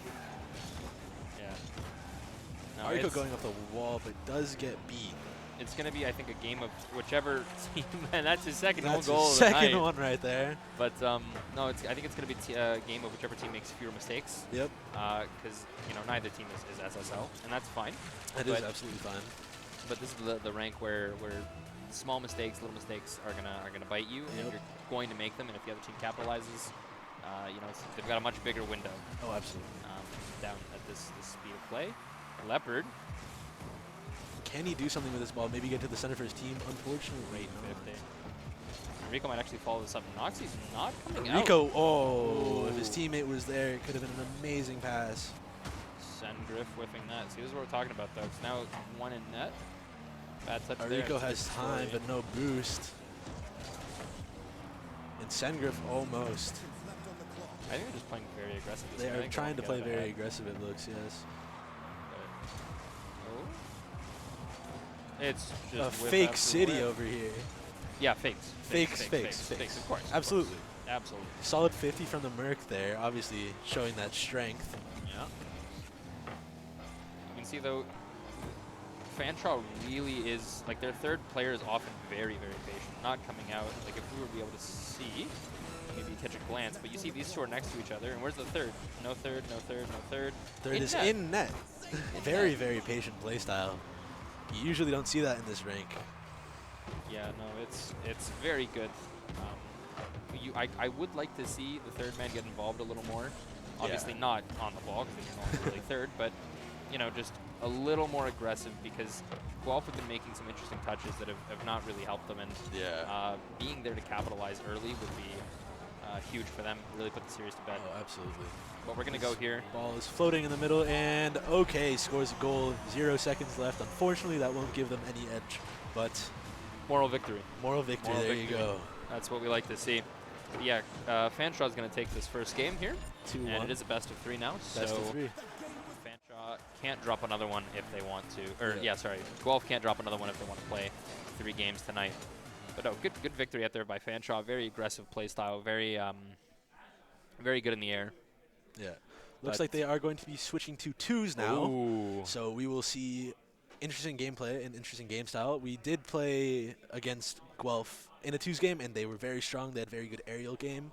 So we'll see if that comes out against Fanshawe here. Yeah, let's see. I don't know who, prediction-wise, is going to be playing the 2v2 on the other side there for Fanshawe. But for Guelph, we know it's going to be Sengriff and Arico. Yep. If I were to put my money on anything, it would be Leopard and YZ, just because they're the 2 higher ranks. I think so, yeah. I think the higher ranks will definitely play this out. But Arico and Sengriff do have really good chemistry in 2s, so we'll see how that goes for them. But I'm expecting to see some good plays, so hopefully we'll see something good.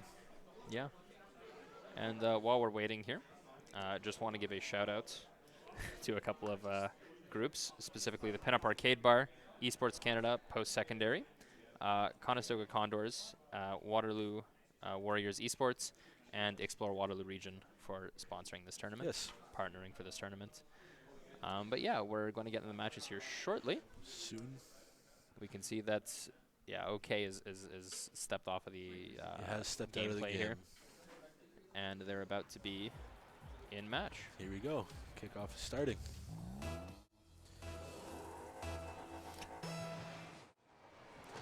Solid kickoff from Sengriff here into the corner. Can Arico capitalize off of this? And already out the gate. This is what I'm talking about. Their chemistry here is just so fast and so good that they can capitalize on anything. Yeah, no, this is really nice. This is a really nice follow-up play right on the kickoff there. No real time for the person in the middle to react, and it's just in. Exactly. However, that is only 6 seconds, so there's loads of time for things to change. Absolutely. But And here we go. Sengriff with another kickoff goal already. And you can hear the Guelph team is ecstatic with this turnout so far. You can really see that, yeah. No, they're very happy now. I think this might be their better game mode. I think that maybe they just haven't had the most time to practice together as 3. Because there is some breakdown in rotation there. Absolutely. But in 2s, those 2 are just playing really well. I did talk to Arico earlier, and he did tell me that he is more of a 2s player, so that definitely does help in his situation here. Absolutely does. And, oh, good idea. Good idea, but no boost, so could not capitalize on the pass. No boost and a Sengriff sitting in the middle again. Can he? Great patience. Great patience all around. Oh, did not get the boost. It is going to be uncomfortable for him here, but Sengriff with a great 50, but still boost starved for both of them. Yeah. Rico now maybe makes some of this boost happen. Looks to get a touch over YZ, but does not. I would just like to say our prediction skills are amazing, calling the players that we're playing in this game. Oh, yeah. No, we didn't. Yeah. NXZY is playing. We thought it would be Leopard and YZ. True. perhaps they did what we did and went with predefined twos teams. That might be it. Sengriff carrying the ball, almost got a flip reset, but did not. Yeah. Now, and this game has certainly been a lot more aggressive from the part of Guelph, unlike last game where Fanshawe was just all over them. Yeah, good save from Sengriff there. A solid bump. That's not Ariko. a demo. That's interesting. But Ariko here, maybe. No. Nothing. No, that's all right. Sengriff beats Nixie to the ball. So we were talking, I think, the other day to Chunk, who's on the Conestoga A team, about shooting placements. And when you put it, ooh, interesting. when you put it that, like, onto the ground first before it would hit the net, the defender, goalie, whatever, has a much easier time making a save here. Yeah. And you can see, like a lot of these farther shots aren't being forced into weird rebounds or anything. They're just like right at the goalie. Goalie takes a touch and then Yeah. got the possession. It's a lot easier to read if the ball is off of the ground first. You get to see where the car is going more. Yeah. So definitely. Interesting team play. Very uncomfortable position there at the start, but we'll see what Guelph can do with this ball on the other end. Yeah, Guelph is doing a really good job of just making them pay for every time they want to go into their half. Absolutely. Solid stop from Sengriff there into their own corner. What can Ariko do with the ball off the wall here? Passing Great out to pass. middle, but Sengriff did not get there. I Solid think that was a demo. backflip. With patience.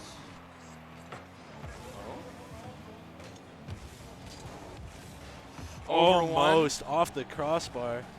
Oh, Another wow. great save. Misses the boost, though, and now it's going to be an awkward scramble for the save. Oh, no. Unlucky. Those long shots and twos are just killers. I always struggle with this too, is somebody overcommits and then there you go, it's just in your net. Yeah. This is something every twos coach is going to tell you, that you can't let the other team take long shots if you're both up. Absolutely. Which is easier said than done. Everything in Rocket League, except for whiffing, is easier said than done. Nice patient faking. Maybe for you. Maybe. But interesting to see. Nixie going for a musty flick off the ceiling. Almost gets the follow-up. Almost gets the read, but Great Ariko covering that double shot. Oh. Very close there, but Noxie. I'm going to go ahead and say Noxie. Noxie? Sure. Or Nosy. I don't know. Maybe, who knows. You know, that was really bold there. Uncomfortable position for Ariko, Wow. and Fanshawe just walks that ball into the net. What's going wrong here for Guelph? It looks like they're giving Fanshawe a lot of time in the midfield to just make plays, and that one looked like Sengriff rotated out to mid boost instead of rotating back to net, which just left Ariko alone backwards. I think there Ariko turns around at the last second. There's no more room to shadow. I think you have to make you just have to commit there. But Great Sengriff block. here, with a good setup, could do something with this, but no. Wisey slides is up for that and stops it. Back towards the own goal there. Their own goal, sorry. Can Wisey slides do something with this? No, Sengriff shuts anything down there, and it's in their net. Let's go coming from Guelph. I don't know if you can hear them. Guelph again is ecstatic with that one. It's all about the mental. Absolutely. Absolutely. Keeping that mental up definitely helps with these games. Yeah. We're going to see here if Guelph's mental is strong enough to hold on and put it to the final death game here. Do you think they're going to try and run the clock out, or do you think they're going to still be as aggressive as they were before? I think they're about to not have a choice. Oh, wow. Great save from Ariko. Terrific save. Can he make a play here? Looking for the flip reset? Hits the flip reset. Great Is this flip going reset. in? An amazing flip reset goal from Ariko. What a shot. Amazing carry. You love to see that. You love to see that. That definitely gets their mental up there, and I guess they were playing for that aggressive play instead of saving time. The confidence is through the roof over on the Guelph desk. That is amazing. Great play all see it. around. Yeah. That was just, I honestly wasn't sure at one point. I was not either. It didn't look like it was happening, and then it went in. And now Guelph with a minute left. Scary ball in front of the net, but goals it's not up. scary anymore. Ariko gets bumped on the challenge. Noxie looking to return the favor. Not quite. Not quite. And now if Guelph can get moving here, get past Noxie in a 50. Uh-oh. Leaves Ariko alone again, and Ariko, what a Shuts save. it down. Can he get the 50 here? Fanshawe, though, not wanting to let up off the pressure here. Interesting decision. that's okay. Works out, gets underneath YZ. I think they're definitely playing for time now, is what it looks like. Yeah, if Fanshawe put this one away here, it's not. Ooh. And there we go, Sengriff with a good save. That could just be the coffin, the nail in the coffin right there. I think so. With 10 seconds left, short of an extra special kickoff goal here, Fanshawe scoring immediately. Yeah, no, that's just. What a shot, but what a better save, and that will be the game. And your Guelph Griffins will take this one in twos. That is terrific stuff there from Guelph. Honestly, terrific. They played so well there. Yeah, they really turned it up for game 2 here. And yeah, now we're going to get to see game 3. Yeah. I wonder what they're going to pick. I doubt it's going to be ones. I know that Guelph is not a fan of the mode. I'm not sure about Fanshawe. It looks like it's going to be threes. Love to see it. I kind of expected that from Fanshawe, especially with the fact that they did win the threes game. So it should be an interesting game. Yeah. I think for if sure Guelph can pull through with this one. Yeah, I think for sure the fact that those two are fired up right now is going to play hugely into it. You know, Fanshawe's going to get a bit of a mental defeat there. You know, you never want to lose. You never want to feel that feeling. Especially getting flip reset on. Yeah, you can see there. You, Conestoga, St. Clair, their game's over. They're hanging out, watching the stream as well. Hello to you boys. And yeah, no, I think that Fanshawe's probably going to pull this through overall. Just based on that first threes game. Yeah, based on that first threes game, it just looked like they were a lot more aggressive in threes. Yeah. Guelph doesn't have that kind of aggression in threes, especially with their third man being a little bit farther behind, I'd say. Yeah, I think the third man is perhaps a little scared. Maybe the occasion's getting to it, maybe the speed. I don't know what it is. But I think that for sure, Fanshawe, if they come out confident, they come out locking down the space, locking down every touch that they try to make. Don't give them anything easy. Especially because they did that the first game. I think that they could take this series home and win the final game of the night. Yeah, we'll see. Yeah, we're gonna jump into the game here and kick off. Okay, switched back to the Octane. No longer running the Merc. You know, Merc's tour of duty's over. That's the situation. Seems like it. That was a scary ball in front of the net for Guelph, but luckily it didn't turn out to be bad for them. Indeed. Arico unfortunately misses that ball, and it's in front of Guelph's net again, but they are okay. Never mind. Oh, what a shot from Matt Leopard. Just far top left corner. Could not get to it from that position. Yeah, no, it's a good bump there on Arico because I think Arico managed to get the touch. Make it real awkward for Fanshawe there right before the shot. But no, like I said, Fanshawe, if they come out aggressive like they have now, it'll just go really well for them. Yeah.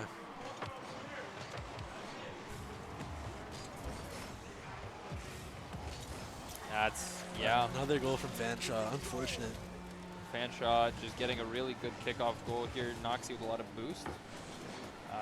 You know, just comes in, and the third man nowhere to be seen. Unfortunate.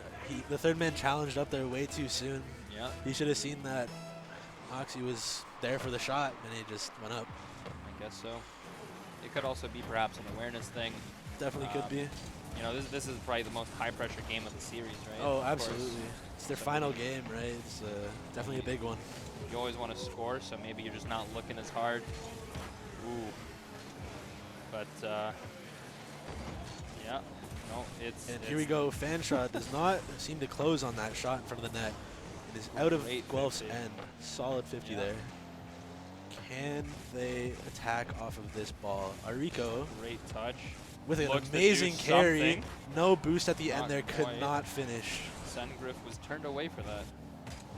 Sengriff wasn't rotating shuts out. down the aerial. Yeah. So far.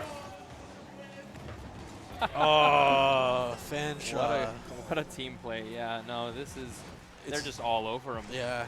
That's Fanshawe definitely does have the advantage on threes, and it shows. It shows so hard here. I think this is perhaps down to communication. You can see that the Guelph team isn't really talking about that much. Yeah, it looks like their mental is a little bit down after those 3 goals. Yeah, and I think that perhaps Guelph is coming into this with a very twos mentality. Absolutely. Twos with the goalie, and that's not what you like to see. Great save from Sengriff there, though. Can they clear the ball? No, I think Arico. You know, there's only 2 players I think with boost right now. I think OK didn't have any boost. Great pinch there, though. Looking to do something Ball with in the that. middle, but nobody there from Guelph. They can't Yeah. capitalize on that. That's, I think, what they're lacking is the ball goes to the middle, but nobody's there to capitalize, Yeah. and Fanshaw's just able to clear and make a play.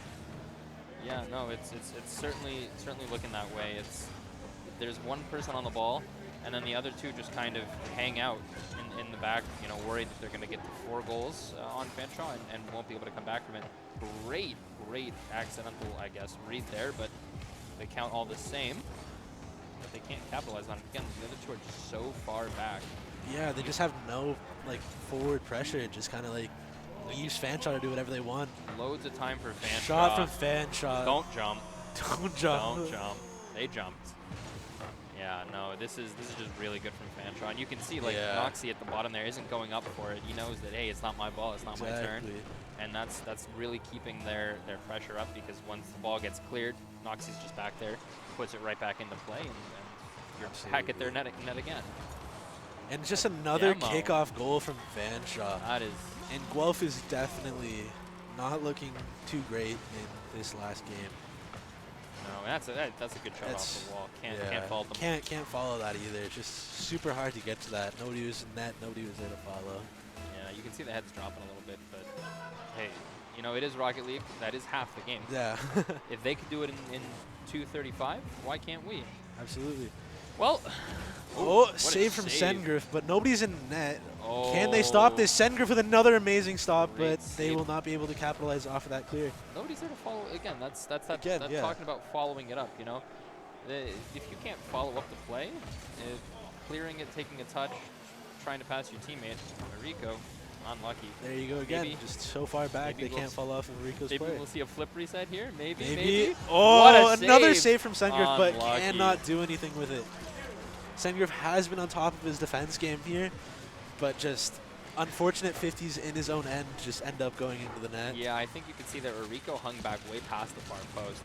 So the first save was inevitably going to go forward, and then it's going to get followed up on potentially, and Rico's just not there. Yeah. That is unfortunate, but again, look at that. Noxie again in that corner. Flip getting a reset? flip Or reset. no. And No double tap. There's just someone there. They try to clear up that touch, and Fantra's just got someone back. And that's just another pass to middle with nobody there. Great demo. Great demo. I don't know if you can hear that, but there is a 1v1 quasi-show match going on at the same time. Something definitely happened. I suspect someone's winning. But yeah, no. We're looking back at this game. Someone is winning, and that is Fanshawe. Guelph looking to maybe string some passes together, but I don't know if that will very much help them at all. at this point in the game, I think it's I think pretty it's just signed and scoring a sealed. goal for dignity at this point.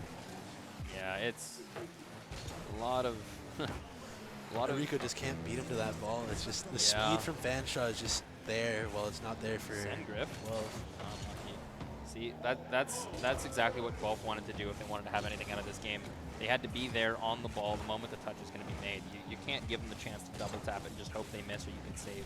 You shouldn't even give them that double tap, and that's the problem with Guelph having. Is they're just giving them that space, giving them that time. Uncomfortable touch from OK there, and he just can't capitalize off his touch. Yeah. It's just another shot. Almost in the net, and there you go. Another.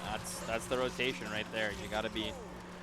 You can't double commit on this. Yeah, you can see that this is like a huge comm issue. They both commit to that shot, and nobody's in net to stop the rebound. Rico makes a great first mana challenge. You know, it doesn't go the best way, but then the other two are just together on the ball, and it doesn't work out. But yeah, 27 seconds, 7 goals. Thoughts? 7 goals. Thoughts? Do you think they let them score for the Brazil? Sí. Obrigado. I don't think so. I don't think so maybe either. they get one back here with a Rico getting a nice. No, Unfortunate, does not get the quite. follow-up touch. That's okay though.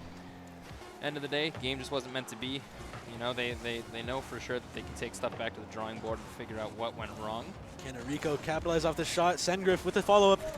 Oh, that's the Brazil. And welcome to Brazil. Bienvenido is not right, but I get my Portuguese mixed up a lot. Yeah, it's considering okay. how I don't speak it. Yeah. But hey, if you're from Portugal, shout out. I believe shout out. Fanshaw's got. No, I Brazil, think not Portugal. Guelph There's a had a Portuguese chance to come player back on there, you Fanshaw. know. Oh man, Well. geography is not my favorite. But yeah, we had a good game. That was a Good pretty good series. game. A good series at least. Very entertaining. Very Two's much game so. for sure. The threes game, the second threes game was just a bit of a beatdown, and that's Very okay. much That so. happens. That happens. But the You first know game certainly a lot closer. Oh yeah. Overall. But yeah, that'll wrap it up for today's games. Yeah, no, you can see them there at the bottom. Waterloo 2-1, Laurier 1-2, Guelph 0-3. St. Clair, I suspect 3-0. 3-0 from which St. means Clair. that they did beat Conestoga A. We'll see here in a second. But yeah, that wraps it up for today. Tomorrow, we've got more games coming for you. We've got Rocket League again here at about 11 o'clock. 11 o'clock. And I couldn't tell you when Valorant is. That's over at I Conestoga. think it's also at 11 o'clock. That will also be on. I think so. Yeah, I think that will be on the Condors Twitch. So if you will be. are interested in Valorant, go check that out. Yeah. Just one more time, I want to shout out Pinup Arcade, Esports Canada Post-Secondary, Conestoga Condors, Warriors Esports behind us here, and Explore Waterloo Region. Beautiful place, lovely cities. Absolutely. That's all from us tonight. We're going to throw it to the end here. Have a good night.